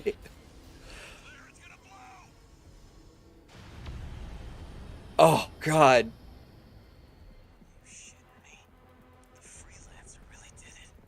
Okay, that was a really cool fight. How cinematic that fight was so amazing. I feel like I needed to bring any weapons. Could have just done it with the Okay, stun needle. I'm not gonna spoil it for you guys. What happens after that? Cause that boss, I don't know if that boss was a filtering boss, but there were bosses that filtered people in this game. Have I named your AC yet? Still looks like Loader 4. Oh crap, I might not have named it. I thought I did name it. Because I went with this white and gold color scheme. I really liked Armored Core. I'm trying to think if there's anything else that I can add on it. That first Baltius was that. Oh God, the Baltius fight. Yeah. Hang on. Where did I fight Baltius? Oh yeah, here's my. Stop getting hit. Yeah, here we go.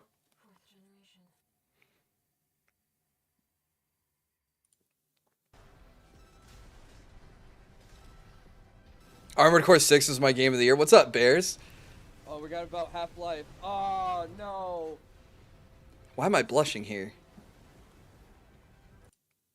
Regular rocket that does too much damage. Yeah, what was... I kept getting filtered until I was like, okay, I need to like change something about my mech. So I think I left and I changed something. Oh, okay, yeah, so I went farming to get credits. And also get S rank on missions. And then I come back and I've got this super sleek... More armor. I took armor off and went with... I gotta be faster. I went for speed instead of armor. And then I started having... I spent this last half hour on him, and it was way easier.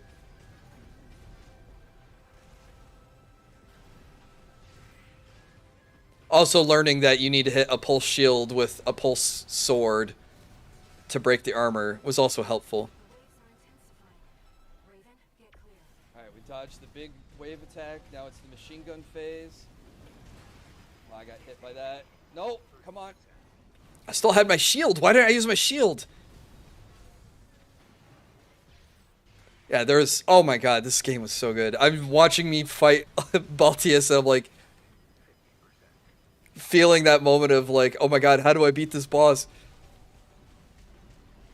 I don't know, games like this and Lives of P and Fury, or like, I have to learn and study and get used to patterns and stuff.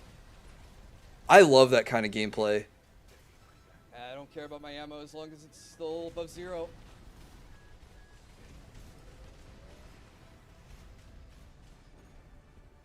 You know what boss fight didn't filter me? The spider. I was so ready for the spider. Dodge all those missiles. Now watch me dodge all these. I got hit by like 2. I don't know if this is my attempt where I win, but dodge the flamethrower, come around behind him. Oh wait, this might actually be my attempt. Look how low he is.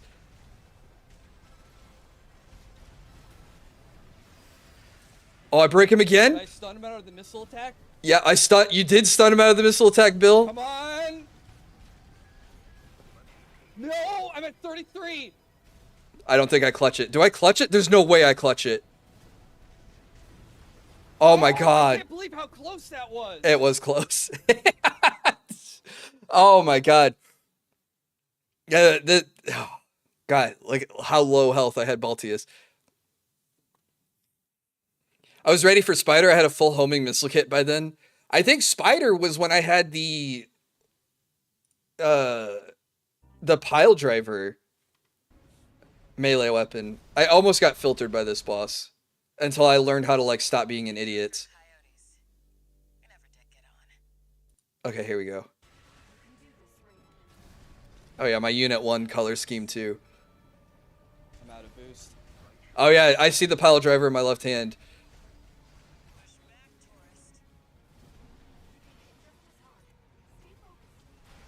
No, the shotguns! Oh, wait, no, that wasn't the pile driver. I lied. I think I swapped to the pile driver. Oh, that's me killing it. Is this planet that you need? Alright, here we go. 2 repair kits. I'm on the final phase. Oh, I should have charged it more, maybe.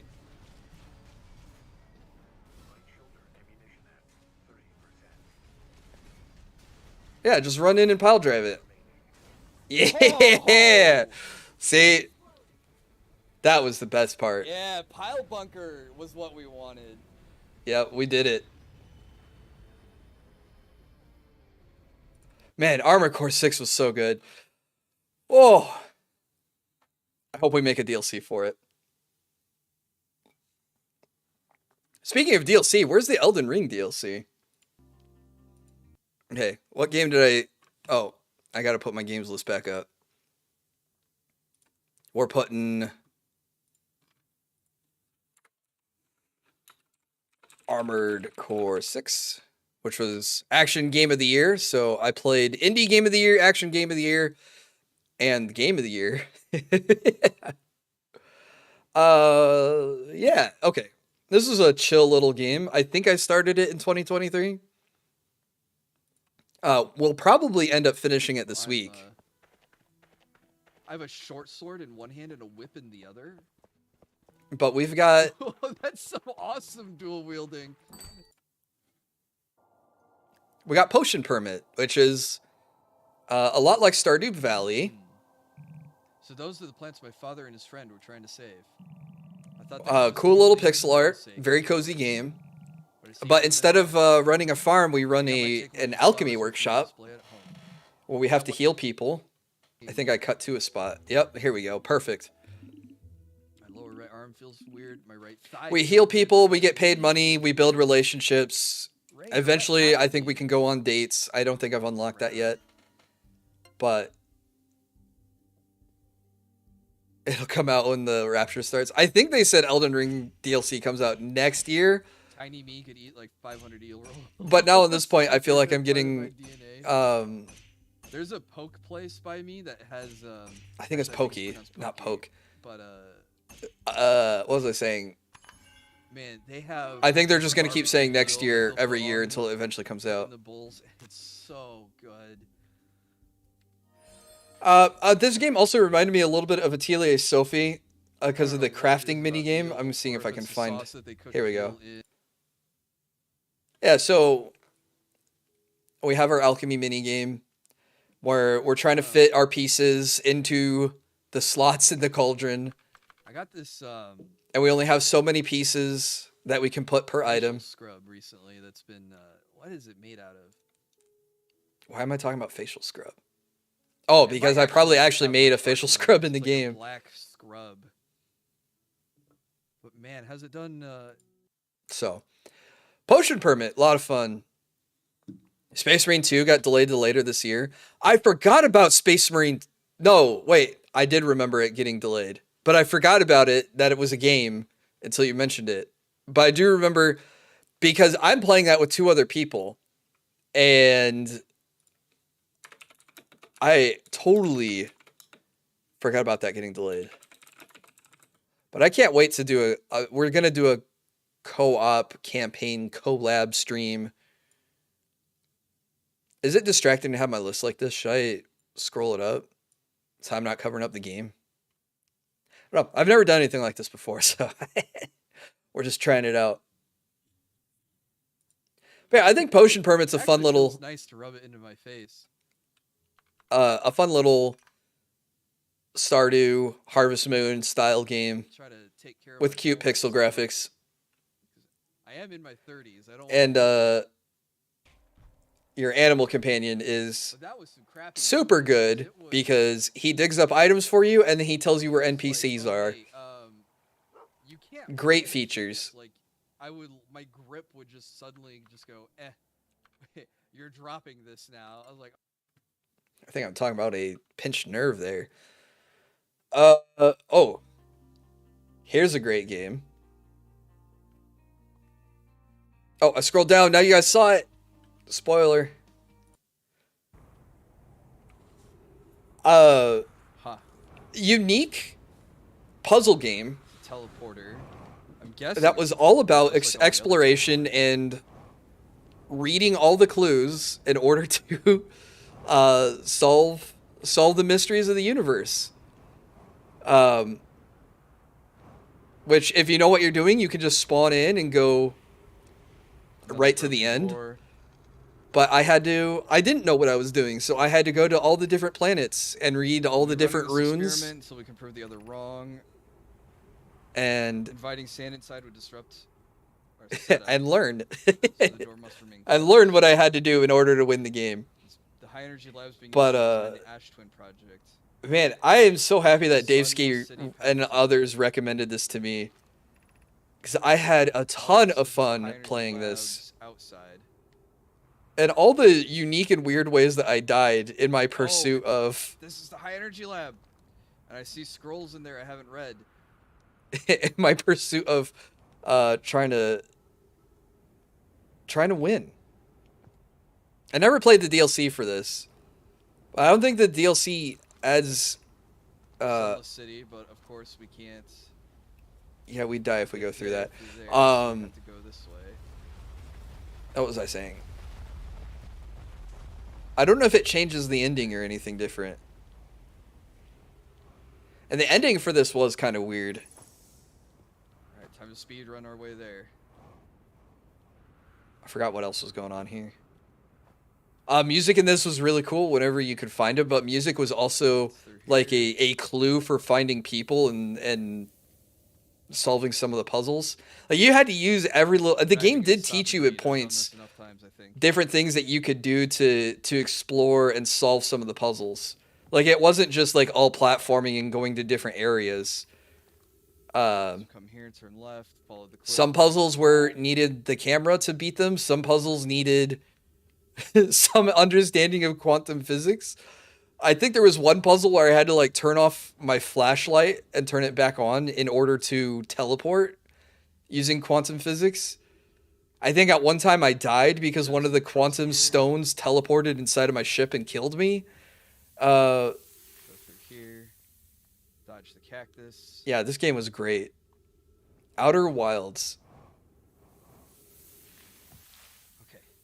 So, like, kind of like Myst, I suppose. Eyeball through.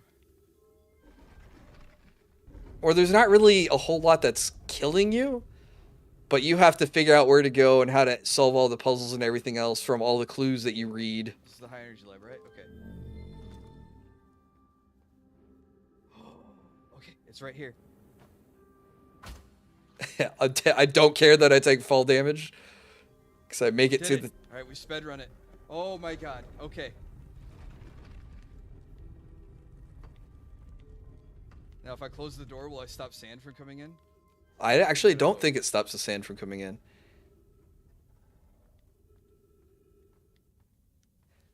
A little bit of Subnautica, I guess, too, but Subnautica was way more hostile. But also another game where if you know what you're doing, you can just beat it, I think. But More sand traps. Subnautica also had like the whole building aspect to it too, which Oh my god, how are we supposed to make this jump? you don't really have access Filling to the sand. in Outer Wilds. That's not how to do it. Actually, I'm watching because I'm trying to see how I don't remember how I did this. No.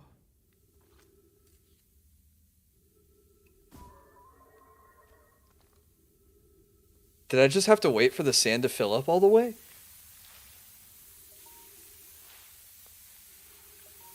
Or just like really jet into it? Oh my god. I'm like... Sorry, I'm stun locked watching my own playthrough. How did I Just beat wait for this? the sand to cover it. Ah, that feels so bad. Oh, because I was losing time. Because there's only so much time per time loop before bad things happen. Still punctured my suit. And I still took damage. I waited all that time and I still took damage. Why, it's not through there? Oh. Yeah, I'm trying to follow the power lines and not get hit by cactus. Not dead end myself. Oh, now it's a maze. I can't follow. Yeah, the Outer Wilds is great. Power cable anymore. Oh wait, we found it. Oh my god. Hey, I beat the puzzle. And to go right into another puzzle. It didn't throw me out yet. Wow. Yeah, so Outer Wilds is a ton of fun. A thinking game. Not a whole lot of like big action, splashy stuff going on all the time, like Armored Core. But I'm glad I got to play and experience that one, because I know that one's also a critically acclaimed, highly recommended game. I beat it in what, 2 or 3 streams? Something like that. Alright. We're almost done. I've got like a handful of games left. So I added Code Vein to my list. Gastrointestinal issues, as I've been eating a lot healthier. So speaking of Souls-like games, Code Vein, I started this late 2020, but I didn't finish it until 2023, and it took like 6 months, a 6-month break from like my first playthrough of it until I actually got back to it and played it all the way through. And this was a great game after beating Elden Ring, and Lies of P hadn't quite come out yet. There was a lot that Code Vein did right. The graphics looked really good. The anime style was perfect. The character designs were really good. And then having the ability to swap your class at any point was really nice. Because in like Elden Ring or Dark Souls, you had to pay or buy a respec or go to a certain spot and, you know, refund all your points and reallocate them, and you only get so many of them. In this, it was just, hey, you want to be a Dark Knight? Equip the Dark Knight, blood code, And ta-da, now you have it. And then you can just use any of the weapons that you already had. Oh, I hated this boss fight. But you also had cooperative NPCs. I think Liza P was actually better in terms of the mechanics. But the game was good. The music was good. Like I said, the designs were good. The gameplay was pretty smooth. I felt like it had a little bit of the learn how to beat something and then you get the counter to it after, like with the poison butterfly, which was the first boss that you fight, and it was really difficult. But you don't get the antidote spell till after the poison fight, so it was just like, oh, that would have been useful then. And then by the time I got it, I didn't need it anymore. Also, shout out to the Rocky cam. My boy looking chunky in the corner there. It is an older game at this point. I heard there's a sequel in the works. Ooh, a sequel would be cool. Because, like I said, it played very well for what I needed to get to to get to Liza P after Elden Ring.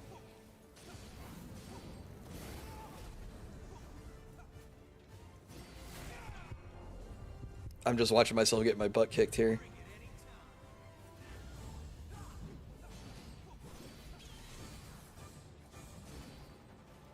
Yeah. Story was pretty good too, I think. That was another one that was... I guess it was told a little bit more directly than Dark Souls. But you had to find all of the missing pieces in order to learn what happened. But all the characters had NPCs or had stories that you could learn too. So like it helped, you know, flesh their stories out and make you attached to them as well.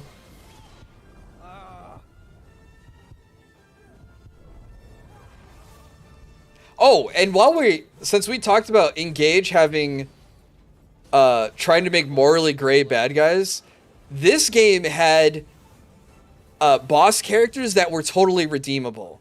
Like, you could restore their memories and bring them back to sanity and make them...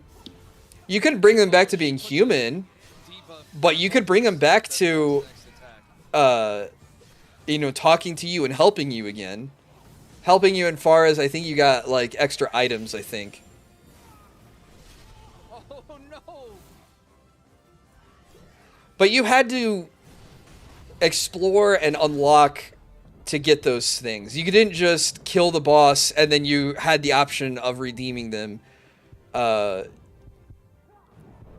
You had to do everything. You had to learn how to do... Not learn. Wait, Yakumo's got me.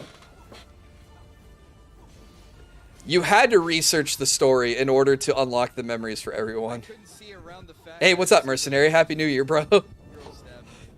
You missed me going in on Fire Emblem Engage for like 30 minutes. I remember the little boy becoming a golem. That was pretty sad. Yeah, all the boss characters had reasons for the humans to turn you into, or for them to turn into bosses and why they did it. So yeah, like I said, like written very well in that we knew why they did it, and you could kind of bring them back from it. How are you doing tonight?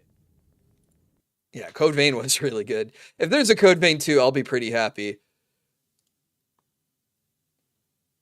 But yeah, that game carried me till Liza P came out. Really put me in the mood for Liza P, which I think is... Oh no, here we go. This isn't Liza P. But we did play this in 2023 because I got the new model for it. Oh, not this part. This part's embarrassing. Park. This part was embarrassing too. Wait, hang on. Did I just embarrass myself? Oh, here we go. Boss fight. Devil May Cry 3 was a game that I played in 2023. So I guess this year, 2024, you can expect me to play Devil May Cry 4 and Devil May Cry 5.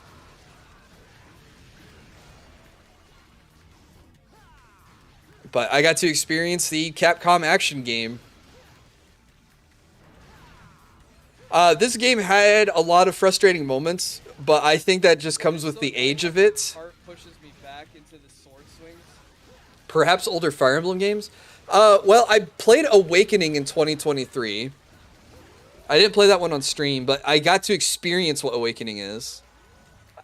I don't have a 3DS with a capture card, so I can't really, like, show my playthrough. So unless I emulate it, I don't know if I'll play older Fire Emblems. But, I don't know. If Arrow's still here, he'll tell me I need to play Path of Radiance, and I'll probably agree to that. I would like to play Path of Radiance someday. But I think I'm on to playing Fates next. I have to see what cartridge I have loaded. Did I die? Yeah, I died. They have a Fire Emblem game on the Nintendo Online service. Yeah, that's the Game Boy one that I first played as a kid, where it was like, wait, hang on, Marth is this really cool character in Smash Brothers. Where's his game, Nintendo?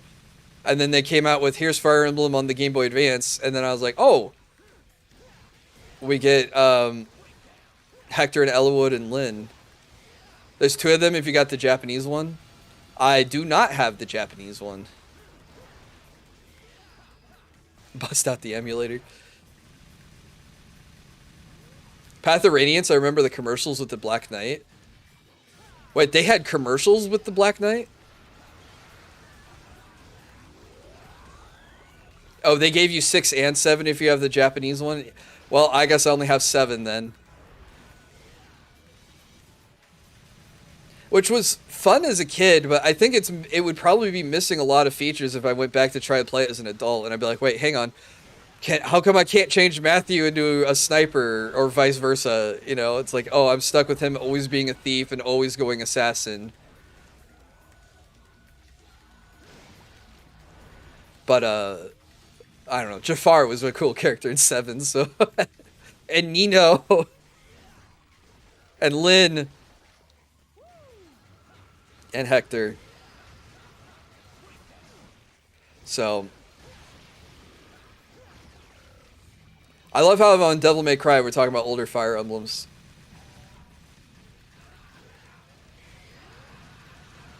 Yeah, so aside from like a couple annoying boss fights and a couple of annoying puzzle rooms, Guns are a detractor? No. this I just think they're a trap. Devil May Cry was great. Though I had the... Oh, I hated the Joker character. I had a bad habit from Devil May Cry 2 where I focused on shooting, and I wasn't learning the melee combos in 3 very well. That's a skill issue on my part. Yeah, hands down Path of Radiance. So yeah, I guess we can look forward to the modern Devil May Cry's 4 and 5. Oh, the final fight with Virgil was annoying. I'll add that on there too. Only because he kicked my ass.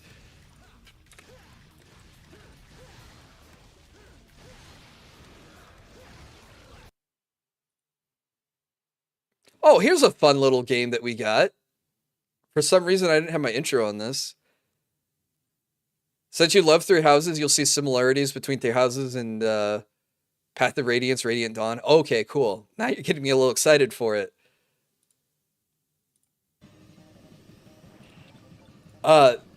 Dude, F-Zero 99.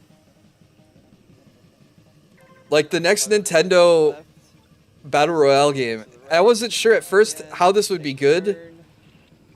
Now I'm watching it. Now I want to boot it up again.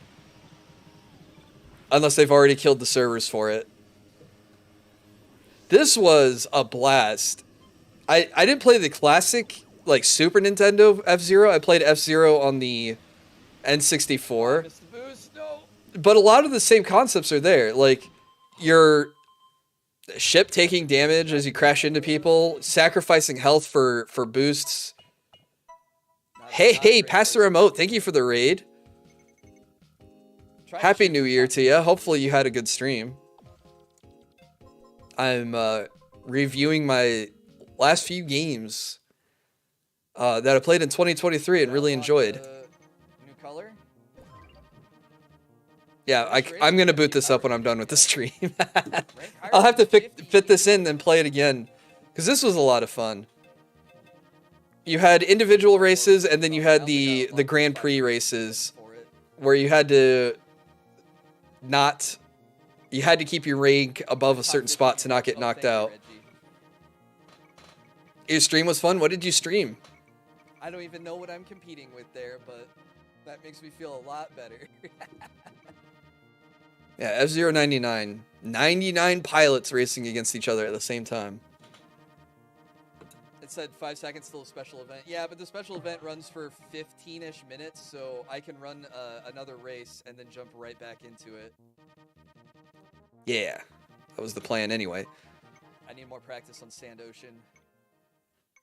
Yeah, I'm getting excited watching this. I should Plus, play don't this unlock again. The new, cards. Oh well, F-Zero 99. It was the... Decals or whatever. I think it was free to play. There's a different type of On the... you just needed the Nintendo Online, right? You know, I didn't buy it. Yeah, you just needed the Nintendo Online. Why did I think that I had to buy this?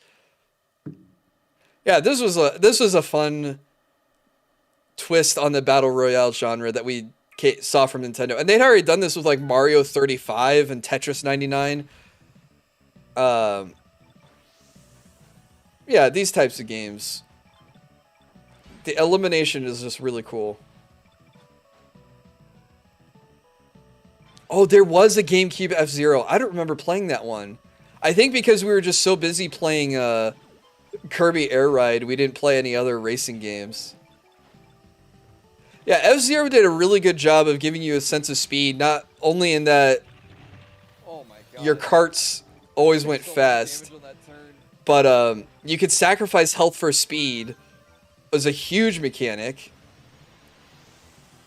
And then I remember in the Nintendo 64 one, like the speedometer in the bottom right hand corner, like you could get that thing to say like you were going 1,400 miles per hour. You know, it was like over 1,000 miles per hour. Just like everything was zipping by you so fast too.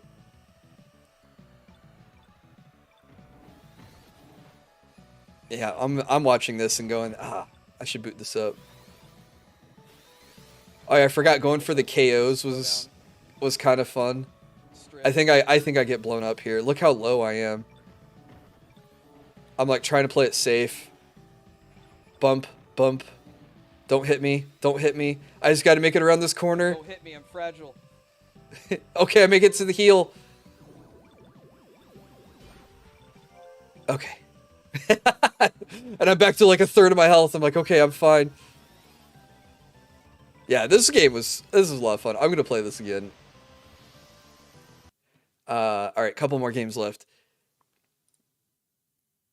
Oh, I don't know why I'm in the middle of this one. I'm on Observation Duty 5. I played this around Halloween, I wanna say? Or maybe early November. My friend told me she showered last year. It was still the 31st when he told me. Yeah, I was gonna say you can get away with that joke on the 1st. Yeah, this was a little unique game that had a couple of fun jump scares. It had a couple of weird jump scares. You're looking around on the cameras. Please just stick with English. And I don't speak enough other languages. Weird stuff would jump out at you, and then if you didn't find all the weird stuff, you died. I'm trying to see if I can't find... Favorite Judge Judy, because it was like the... Oh yeah, there's the guy playing on the piano in the corner there. Oh, I forgot to add this to the game list. Him. I'd start putting on everything, and my sodium would be through the roof, yeah. If you have excess human skin and bones, you can make a decent broth. No, okay. All my excess human skin and bones goes towards making homunculi. Alright, you're an affiliate, go. Aye. Like, oh, here's the games I'm playing this week. So yeah, this was creepy, 5, 6, 7 times. but it's just a a find the difference a week game. and then for some reason I just like fell back to like 3-4 times a week, and I said, "Yep, that's enough," and I left. But it came heavily recommended, and we fit it around Back. Halloween And time. it wasn't So like I've been editing a whole lot of videos on the side or anything too. So it's like I gotta stop being lazy. I have not Lux had gotten a many dance achievements on this recently. because How it does turns this- out to be quite oh, so difficult. Shoot changed. We've seen that. Okay. Get out. The anomalies are quite subtle sometimes. And if you flip around too fast, you don't notice them. Don't know what I did. Well, I guess the next achievement's to get partner, right? So I still got something to work towards. Oh, I guess I did hit affiliate in 2023. That is something Literally to press celebrate. multi-stream and it closed my account. Oh, did you? Okay. Another mini game. Hang on, I'm gonna add to the games list while remembering it.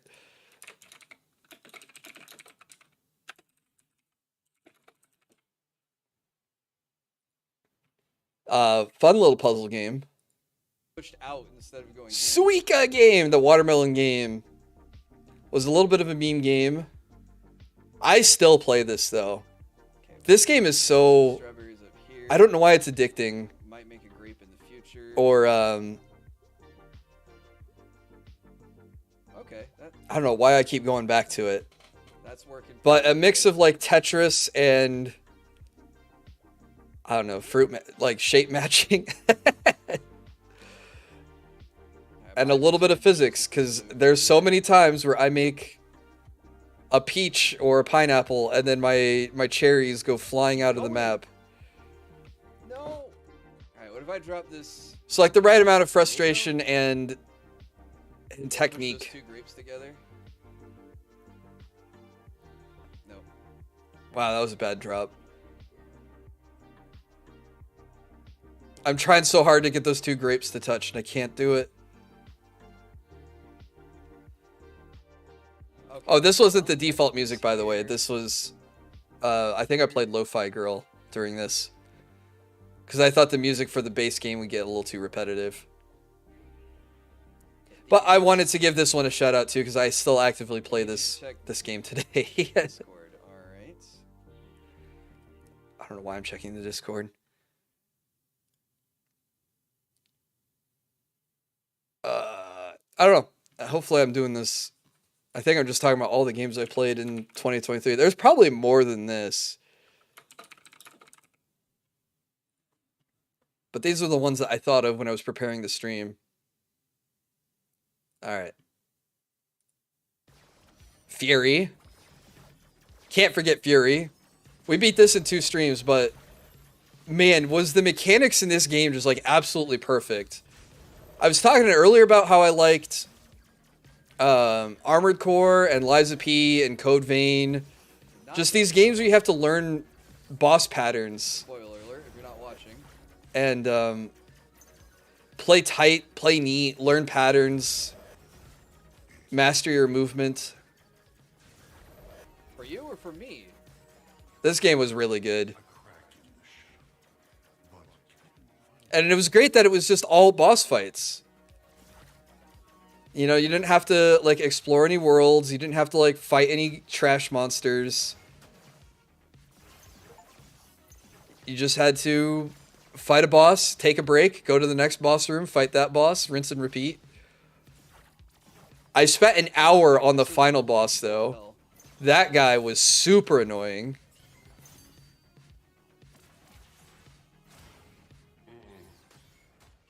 But all the other bosses leading up to him are pretty good. The music in this game was phenomenal, hang on, let me grab the healing while we're at it.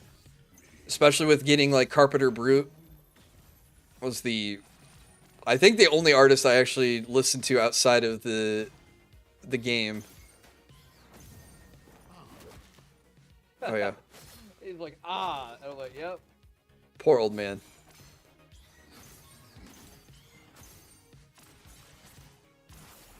Beating up a short old man. This was fun. I should play this again on like speedrun mode or something. Yeah, learning to dodge, learning to parry, learning to attack, learning to shoot. Each boss having a different mechanic.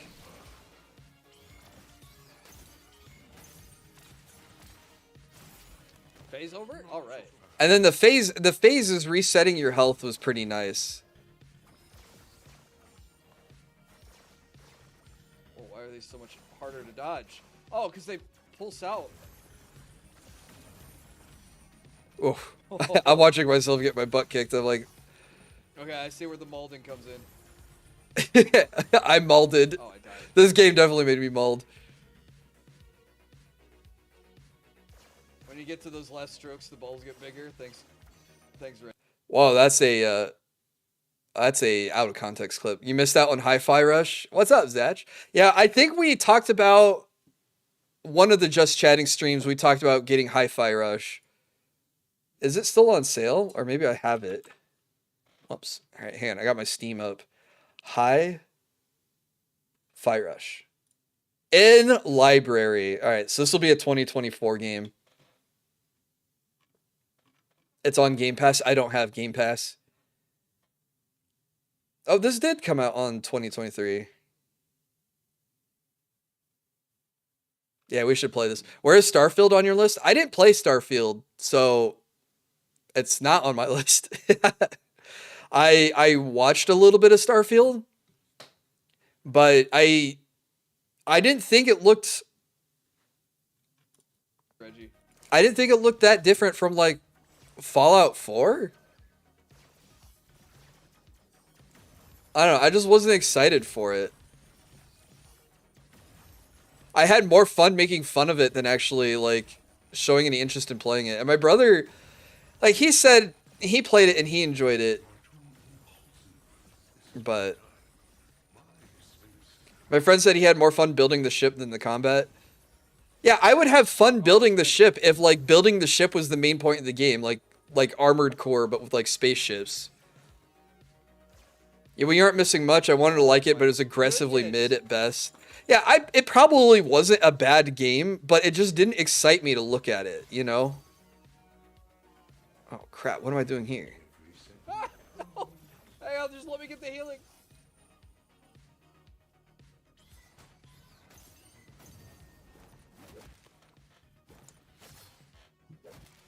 Yeah, I don't regret skipping it, to be honest. Yeah, I can see that. Like, if I played so many other better RPGs, and then like in terms of action games, I played so many other, you know, action games, and then in terms of like the space exploration, I played Outer Wilds. You know, it's like I don't know what it was gonna give me that was gonna be. Oh my god, this phase hardly started. Different than anything else I had already played or planned on playing.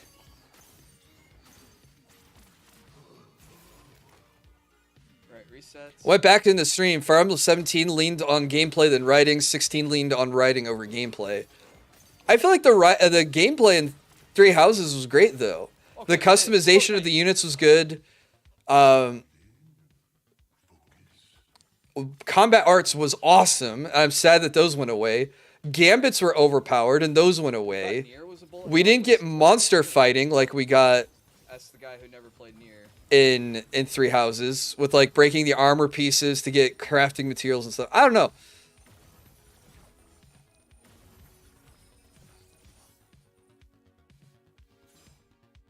Though I guess the engage attacks kind of make up for not having weapon arts or gambits.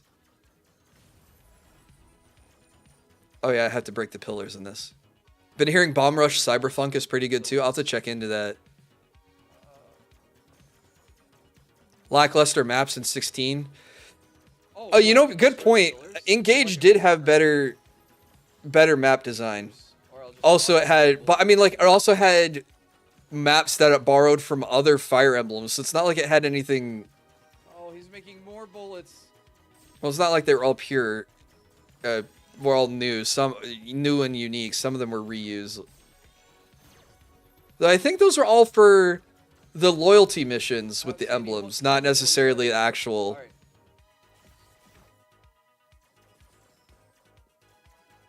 No, maps. I don't want to get nickel and dimed. I don't want to lose all my HP to like a bunch. All right, before I say something sus. All right, the last game we'll talk about tonight, and if you guys have been paying attention, you're like, wait, he hasn't talked about this one yet. Liza P. You'll soon find out. Pouring down My bad for being rude. Oh, I didn't think you were being rude. No. I'm sorry. My Christmas and New Year's were great. I hope yours were good too. I need to check out Bomb Rush Cyberpunk. That wasn't me saying that like, oh my god, all right, fine, I'll get on it. I was Try just asking nicely. Yeah. oh, consider this. hang on, I'll put this on the. Oh, this looks like So Hi-Fi mean. Rush. I just want to ride the train. Is it a similar Birthday game? And she won't let me ride the train. I did play this game on my birthday. I forgot. Oh, a little bit of whiskey for birthday Will. This is when I was Okay, drinking so the she Dr. seems to do Disrespect this whiskey. thing where she either waits for an attack from me or she's backing up to her original spot. Okay, so I saw myself being rude for not greeting. Oh, you're fine. I should have said Happy New Year to you earlier too. Actually, no, that's not a bad idea. Upgrade my P organ. Liza P was a Make masterpiece. my P organ bigger. The combat was great. The controls were responsive, but the Doc had a whiskey. Yeah, Black Steel Reserve. I got the second batch of it. Just Uh, letting me do the gesture to her. Or how would you compare Liza P to Elden Ring? So Liza P borrows a little bit from Visit Geppetto. Bloodborne and a little bit from Sekiro. The big thing that I say it borrows from Sekiro Show my is father my P organ. the blocking attacks, like the perfect guards, build stagger on the That's what opponent, it's called. which leads into you doing a critical hit on them. Which in like Sekiro style is like you had to build up stagger in order to kill one of the HP bars on the bosses that you fought. So, Oh wait, if I that was put my really force in cool. Here, I get another healing. Okay. So but maybe what was exactly- really nice is parry and guard weren't two different buttons. Guard was your parry. So if you press the guard early, you would block the attack and take partial damage, which you could then attack the boss to recover Bloodborne style. So all that was really great. But the gravy on top was, if you timed your guard in the parry window, you perfectly blocked the attack and took no damage and inflicted stagger on the opponent to the point where if you put a lot of perfect parries I really or want perfect guards, whatever it's called, you could break your opponent's weapon. Hang on, I want to see if I can find a clip of me doing that. I didn't get good at that till later. eliminated. That seems pretty cool. Hang on, not that thing. No! Oh my god. Oh wait, somehow I didn't die. Not this thing. I'm trying to think of a boss that I fought and I broke his I'm weapon. going to though. Or even a strong regular enemy.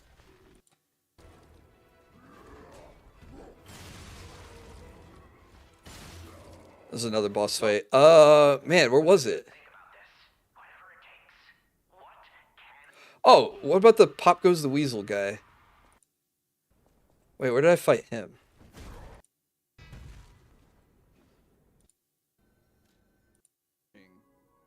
Oh, that would be near the end, wasn't it?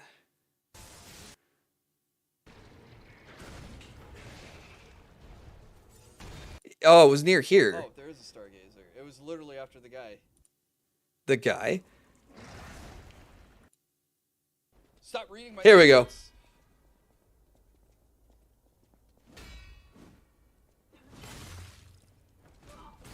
I don't think I broke his weapon this early in the fight. Here we go. Okay. Okay, so you see how like his weapon flashes red when he hits me? So that's me inflicting durability damage on his weapon. And then Oh, I right broke the there, axe. I broke his axe. So you can see the head is missing the blade. So now he does less damage to me.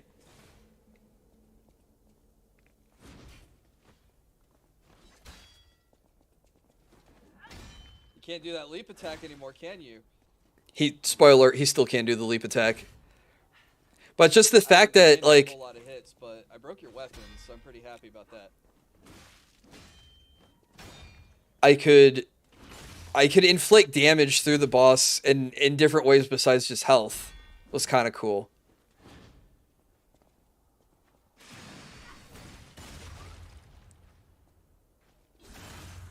I like the idea that the parry system being rewarded for mastering it. Yeah, that's a great way of putting it. Maybe I was trying to say that in a roundabout Oh, you way. can still do the leap attack.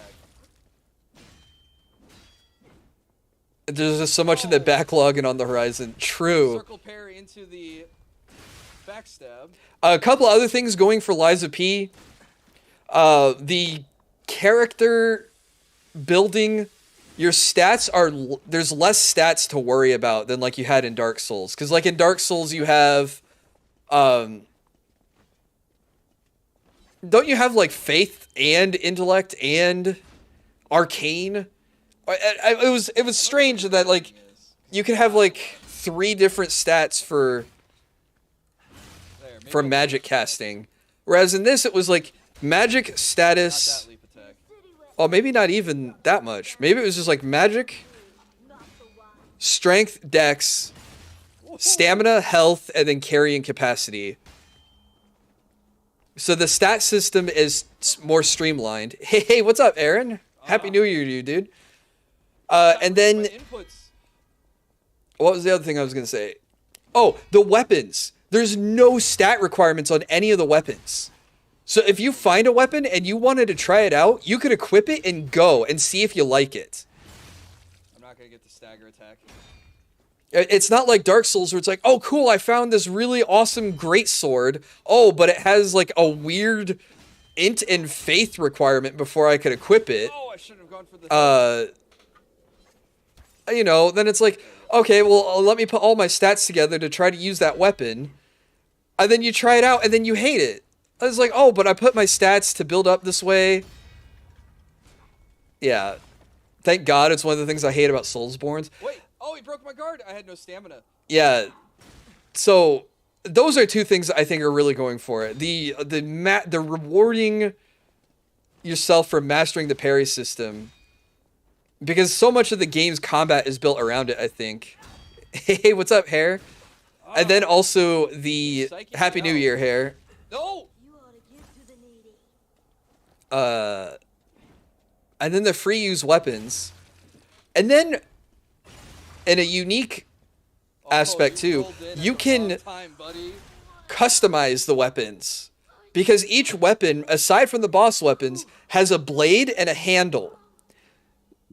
And so you can change blades and handles around different weapons and find combinations that you like. Between the weapon arts, which I think are learned... Well, blades will have one weapon art, and then the handle has another weapon art. So you can find combinations between those. And then I'm trying to remember if it's the handle or the blade that determines the moveset of the final weapon. You know, if it's like a great sword or a dagger or whatever. Broke his weapon, which was but yeah, I think it comes from the handle. Liza P's on Game Pass, I'll install it. Oh yeah, it's great. The no stat requirements is pretty awesome. Yeah, not from me. Yeah, when I figured that out, I was like, that is a great system to have. So yeah, I feel like... I can't remember the name of the studio, but I feel like the Liza P studio said, okay, we know what makes Dark Souls good, but let's like distill it down to like the good parts, you know, and boil off the bad parts, you know. So what feels bad in Dark Souls? Well, you level up 3 times, you put all 3 points in strength, and you still need 16 more points in strength before you can equip your sword. Hey, don't turn around, buddy. Hey, take it easy, Sinzacroy. Have a good day at work. Don't turn around.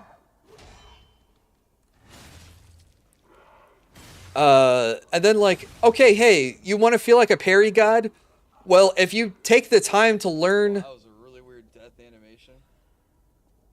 The animations, you can become a parry god. You know what made me feel like a parry god? The Laxasia fight, I think, is at the end of this. Oh no, why are my frames dropping? Did I kill her with her own lightning? I did kill her with her own lightning, spoiler alert. Yeah, this is a fight that had a mechanic that really made me go, oh, learning to parry was so clutch here. Sorry, I got raided, so you're going to see a lot of pop-ups. Lament? So when she goes up in the air... Had a lot of practice. Hang on. Oh, get in for the critical. Hey, Pass the Remote subscribed. Where is it? I'm trying to show you guys. Oh, maybe I can just do a different life. Oh, this I didn't make it to her yet. Well, Spectre. Oh, where? Do I do it here? No, I just Oh, die here. wow. Okay. So Laxasia, I can't find. I'm trying to fine tune my clip. Now she's staggered. Oh, it's when the face change. Okay, I know I can show it for real. All right. Okay, here we go. This is what I'm trying to show you guys. So this boss, if you parry the lightning bolts, there we go. You reflect them back at her for bonus damage. Because she's flying in the air. How else are you gonna hit her? You don't have a gun.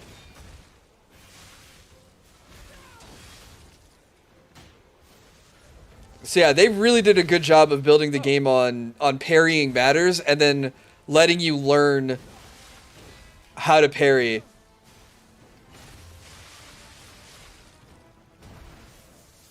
Do I do it again? Yeah, it's reflect. Not that one. Oh, she only did it twice. God, Laxasia was so fun. Like, watching myself play through it again.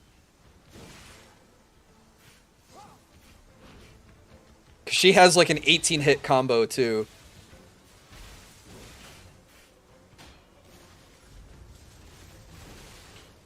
Aegis didn't block that one either. Oh, yeah, and then...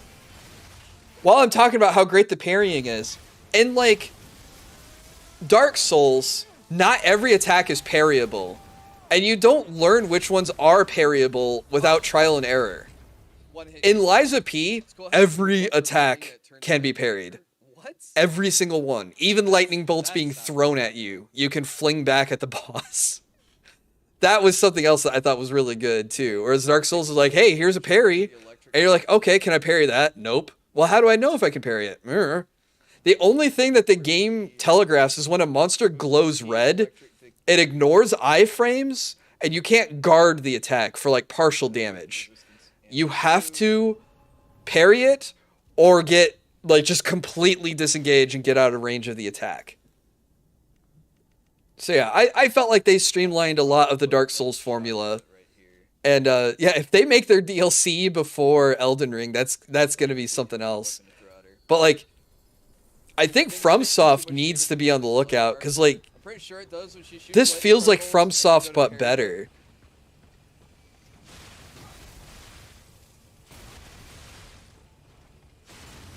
Had a lot of fun playing the demo. I didn't play the demo. The full game was just, oh, it was just so good. This boss fight was good. This is like the 18-hit combo. No, it isn't. Hang on. I swear, she does like a 20-hit combo. Unless I interrupt it.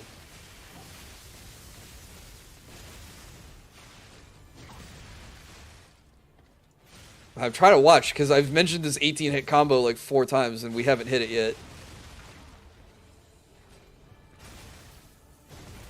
Oh, that's right. Fake stagger. Oh, that's right. The bosses will fake a stagger. They'll attack you on their way down.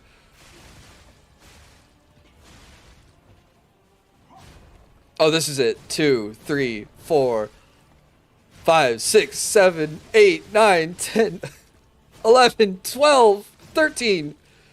Okay, 13-hit combo. I exaggerated a little bit, but... Laxasia and I think the final boss had a lot of those kind of super high-hit combo chains that you had to learn to try to block and parry the timing on. Okay, when she shoots lightning fireballs and I parry them properly. Okay, yeah. We're gonna parry it again. Ping. Nope. Nope. That one. That one. That one. That one. That one.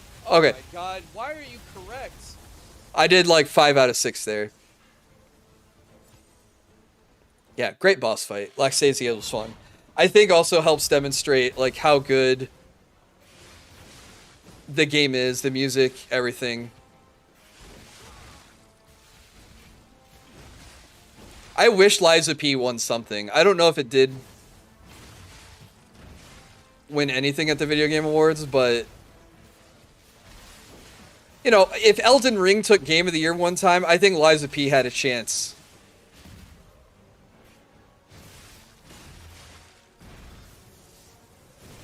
I didn't see that one. Yeah. God, I'm so good at this game.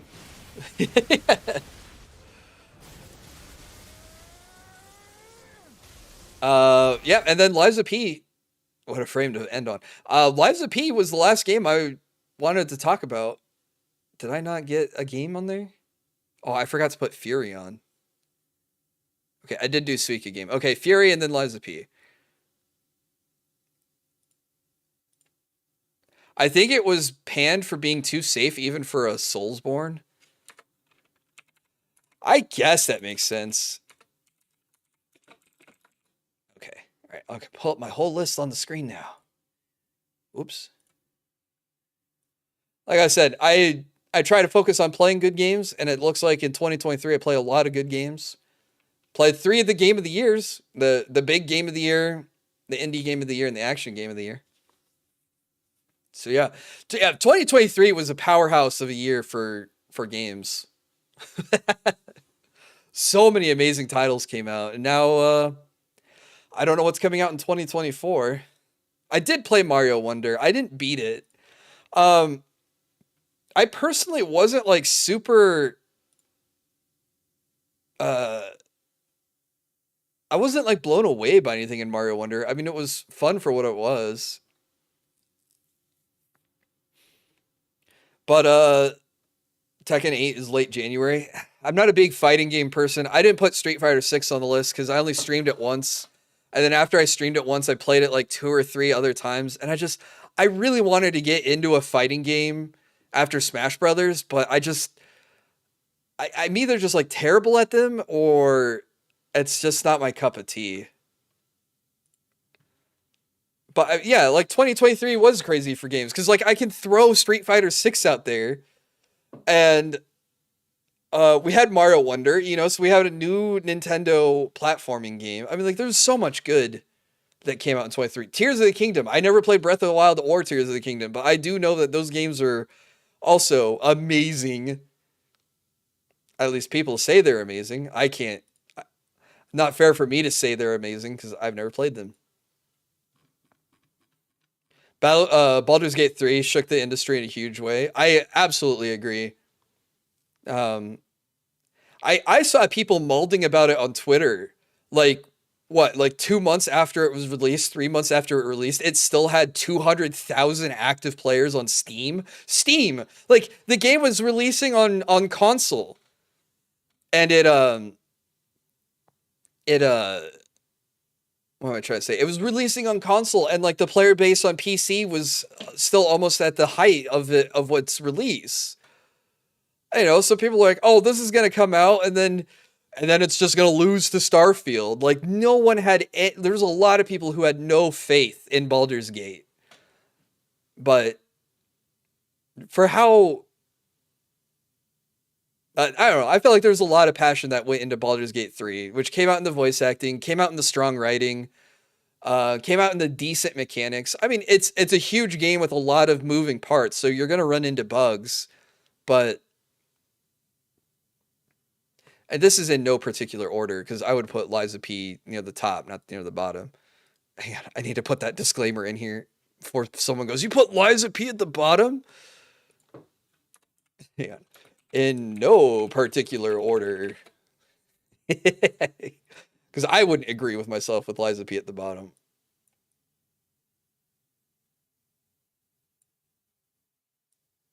There we go. I didn't for the setting and system used. I'm not big on to D&D, but for what it is, it's pretty good. Yeah, like I said, maybe the... Oh, you said not for the setting, so maybe the story doesn't help there if you don't like the setting. But, yeah, I mean, it sucks to, like, come out with an RPG like Sea of Stars, and then, like, oh, well, here's Baldur's Gate 3. It's like, well, we're not going to win RPG of the year, are we? For this year, why don't you get a good 3DS emulator and play Final Fantasy 14 as it was intended? Because I think I have the cartridge for Fire Emblem 14 with both games on it. I think. I have to double check. But if 13 was Awakening, then I do have 14. And I should be playing that. I should be playing that soon. Maybe not on stream. I'm getting a Steam Deck soon. I'm going to be able to take all these indie games with me on the go. I have 15, right? Echoes, Shadows of Valentia. I do. I'm borrowing them from a friend. Yeah, Blasphemous. I'm playing Blasphemous this week. I got a lot done the last time I played it. So Oh, Blasphemous is actually tomorrow. Yeah, so I'm hoping I either get much further or I actually beat it tomorrow.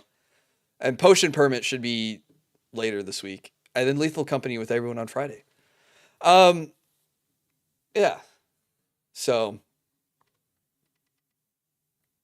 2024 is here. I finally did something I promised that I would do in 2023, near the end of 2023. So I now have a second computer built and working, and I haven't tackled this part yet, which is to figure out how to run the stream on that computer and game on this computer. The logistics are a little confusing, so I need to study and troubleshoot it. But so that's one big improvement I've finally got around to making.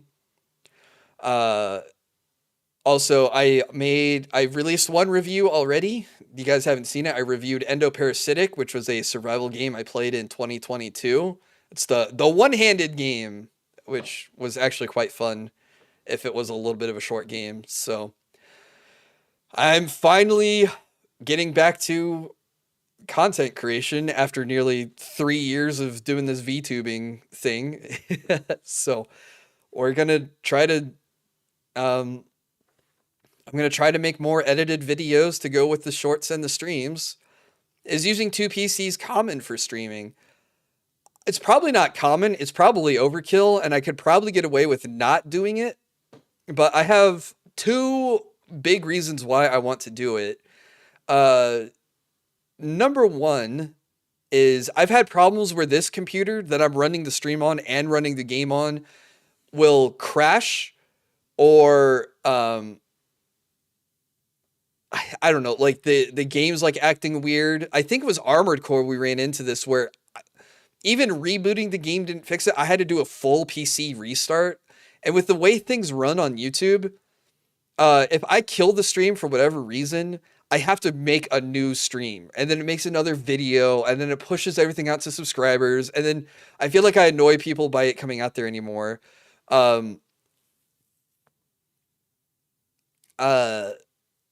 But this way, if I have the stream controlled by one computer and the gaming controlled by another computer, if the gaming computer crashes, the stream is still up. So I'm still here.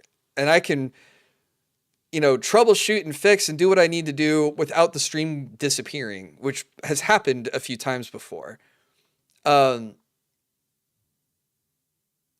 other thing, too, is it takes the stress off of the stream computer off the gaming computer, so then I could have the game computer just focus on play the game at high graphics, at high FPS, and don't worry about the stream. Because going to doing edited content, I want to be able to save a local copy of my streams. So that way I have something already downloaded that I can work off of. And if I try to record and stream and game all on the same computer, that gets really resource intensive. So by having a streaming computer that all it does is save a local copy and push everything to Twitch and YouTube, and then the other computer doing the heavy lifting on the graphics for the game, should make this operation a lot smoother. And then one thing I'm looking forward to doing is I'm going to put my editing software on the streaming computer. And I'm going to get a switch, so that way I switch from gaming mode to editing mode. And then I'm not distracted by games because I'm logged into the editing computer. So I'll sit here and then it'll force me to, okay, got to make my clips, got to make my, you know, got to record my stuff, edit my stuff, all that sort of thing. And then press the switch back and go back to gaming or whatever. But that's the hope for 2024 is dual streams, more edited content. I'd like to try to do a review like I did for Endoparasitic once a month. And if I come up with an idea for a video, maybe release something a little bit faster. Or just make releases more frequent if I actually get into the groove of it, get into the swing of things. That's the personal goals for myself anyway. I have talked to my artists. So the 3.0 model, which you guys have only seen with the summer outfit, will finally get its alchemist outfit. And that'll probably be in time for like my 3-year anniversary. So I don't know, 2024 feels like a good year. I should hit 2K subs on YouTube at the end of January if all things keep trending the way that they've been trending. So we'll hit a really cool milestone. I'll still do the Mountain Dew stream like the Mountain Dew drinking stream I promised. I have not forgotten that. I thought I would hit that goal a lot earlier. But progress is progress, even if it's slow progress, right? And I don't think you guys care about that. That's all on me.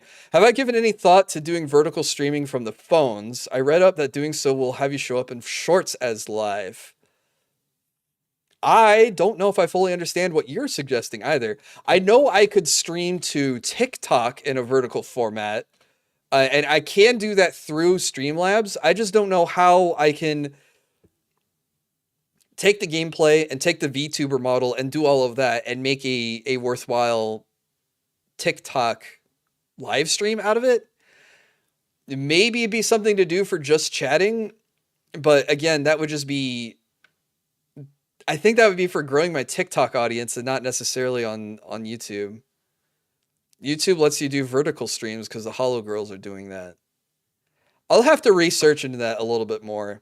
I don't see how that fits into gameplay a whole lot, but I don't know. I do want to do more just chatting streams because like this one went really well. The last one I did where we talked about we just chilled before my holiday break or after one of the holidays or something. I don't know. I think I just need to do more just chatting streams. So I guess look forward to those this year. And when I was doing over the summer, I played a lot of party games with, viewers and stuff. Oh yeah, DMCA 4 and 5 is going to happen this year. What was I saying? Oh, and I'm going to try to fit in more Mario Kart, Gartic Phone, Jackbox, play with more people outside of just like collabs and stuff. Play Yick at 2K subs. No, 2K subs is the Mountain Dew drinking stream where we take, God, I have to find the reference image for it again, but it's like take Mountain Dew and mix it with, how's it taste with vodka? How's it taste with whiskey? How's it taste, blah, blah, blah. Like, one of the biggest streams I get reminded of, I'm going to get Baja Blast and Code Red and all of them. Yeah. And then mix them with different alcohols. And there's a chart that shows what they're all called. I don't know. One of my most memorable streams on my old channel was the drinking streams. There is the number one drinking stream. But a lot of the drinking streams were pretty popular. The KFC exclusive lightning type. I don't know if it's an exclusive one, if I'll be able to get it.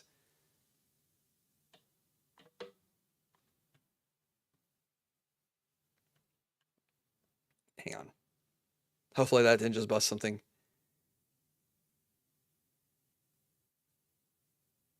Huh. Okay.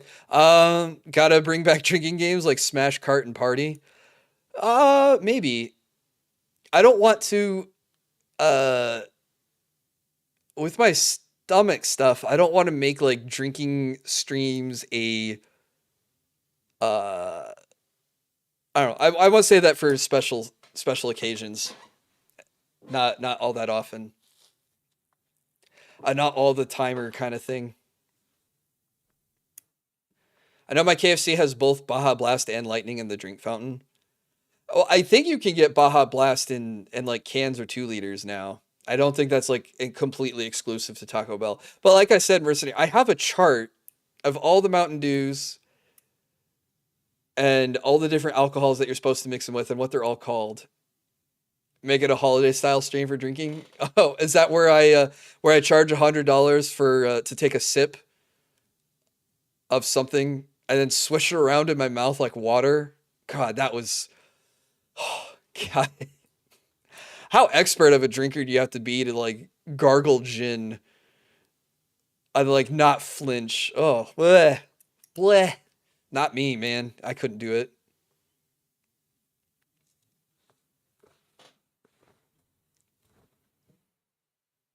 Become only use me, William. Become the fallen alchemist. No, then I have to have a redemption arc.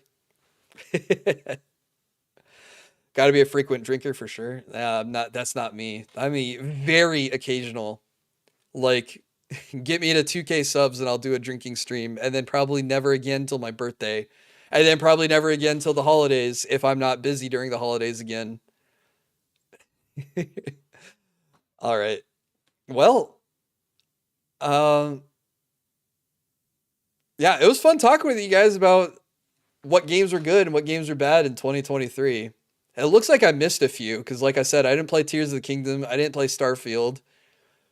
But hey, we got stuff on deck for 2024. That's why I want to clear off some of the playthroughs we haven't done. Like finish Blasphemous, finish Potion Permit. And we just check out LB's Fire Emblem 11 Gaiden run. Oh, low batteries? Yeah, maybe. I do know we just bought a bunch of games on the winter sale that we had talked about for 2024. Like Yakuza Like a Dragon might be the next RPG I play. It's because 1, it's like an RPG, and number 2, it's a Yakuza game. Project Wingman, yes. Resident Evil 7, Devil May Cry 4, Solstice, Gloomwood. Came just in time to see the list. What's up, Reggie? The Ascent, which I gifted to Gondola, so hopefully...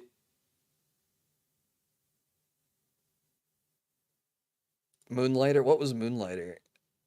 I have Moonlighter, but I forgot about it. Hack and slash roguelite. Yeah, it was $3. No wonder. Yeah, of course I didn't skip this game.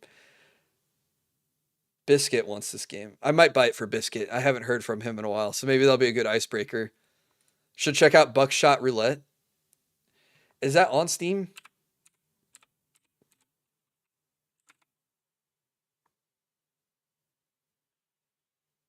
Because you're the second person to mention that to me. It's a run-a-shop. Oh, that's right. I remember.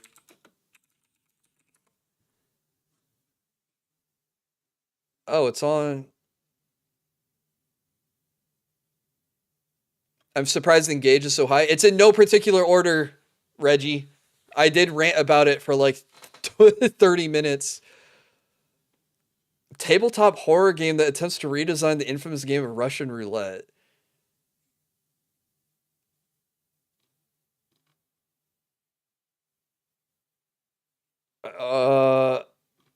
Interesting.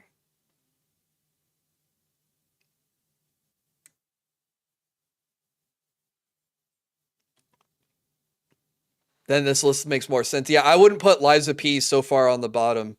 This is just...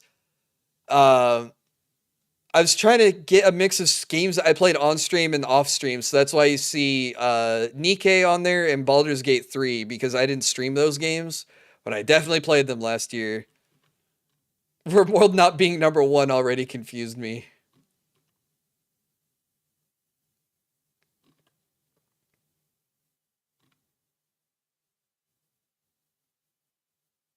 Oh, Buckshot Roulette came out like 4 days ago. All right, we'll give it we'll give it a shot. That's like Chen says in Warcraft 3. No Warcraft fans. Yeah. Who am I kidding? You guys all probably played Warcraft.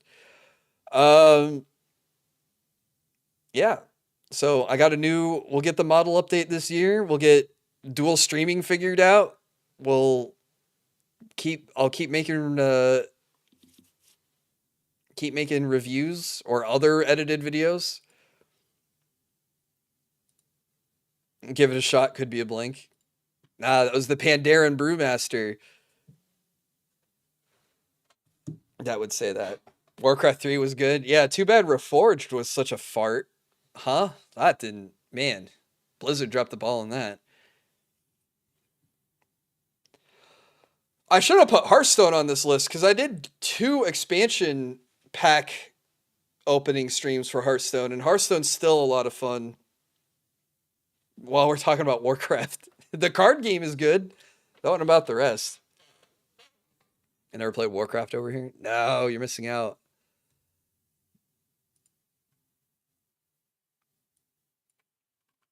All right. Well, let me see.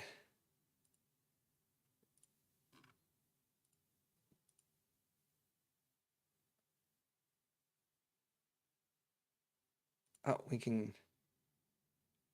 Though they're probably ending soon. The MMO has seen better days. Yeah, I don't know about that. Haven't played the MMO in years, so good luck if you play that.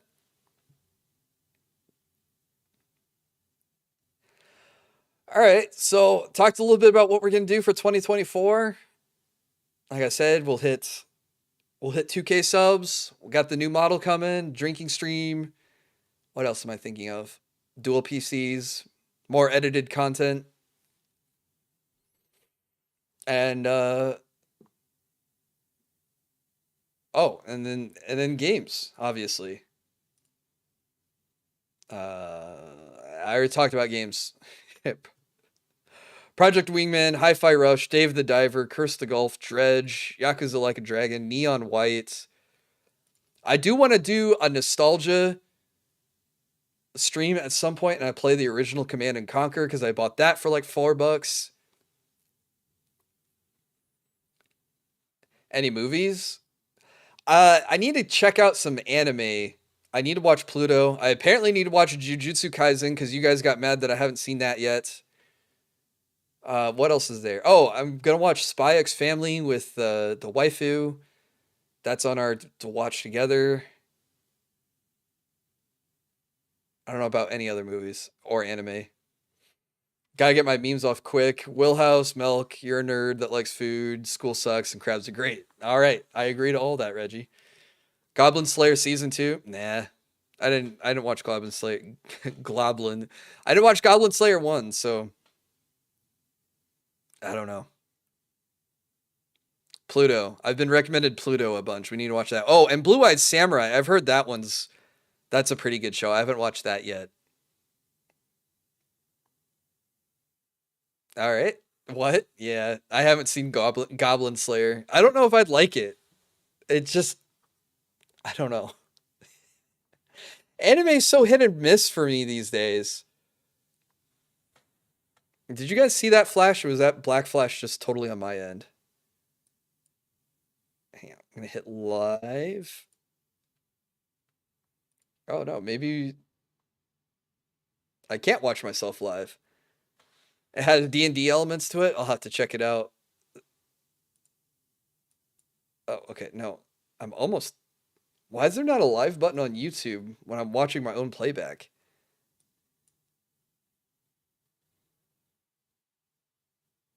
Huh. Really weird.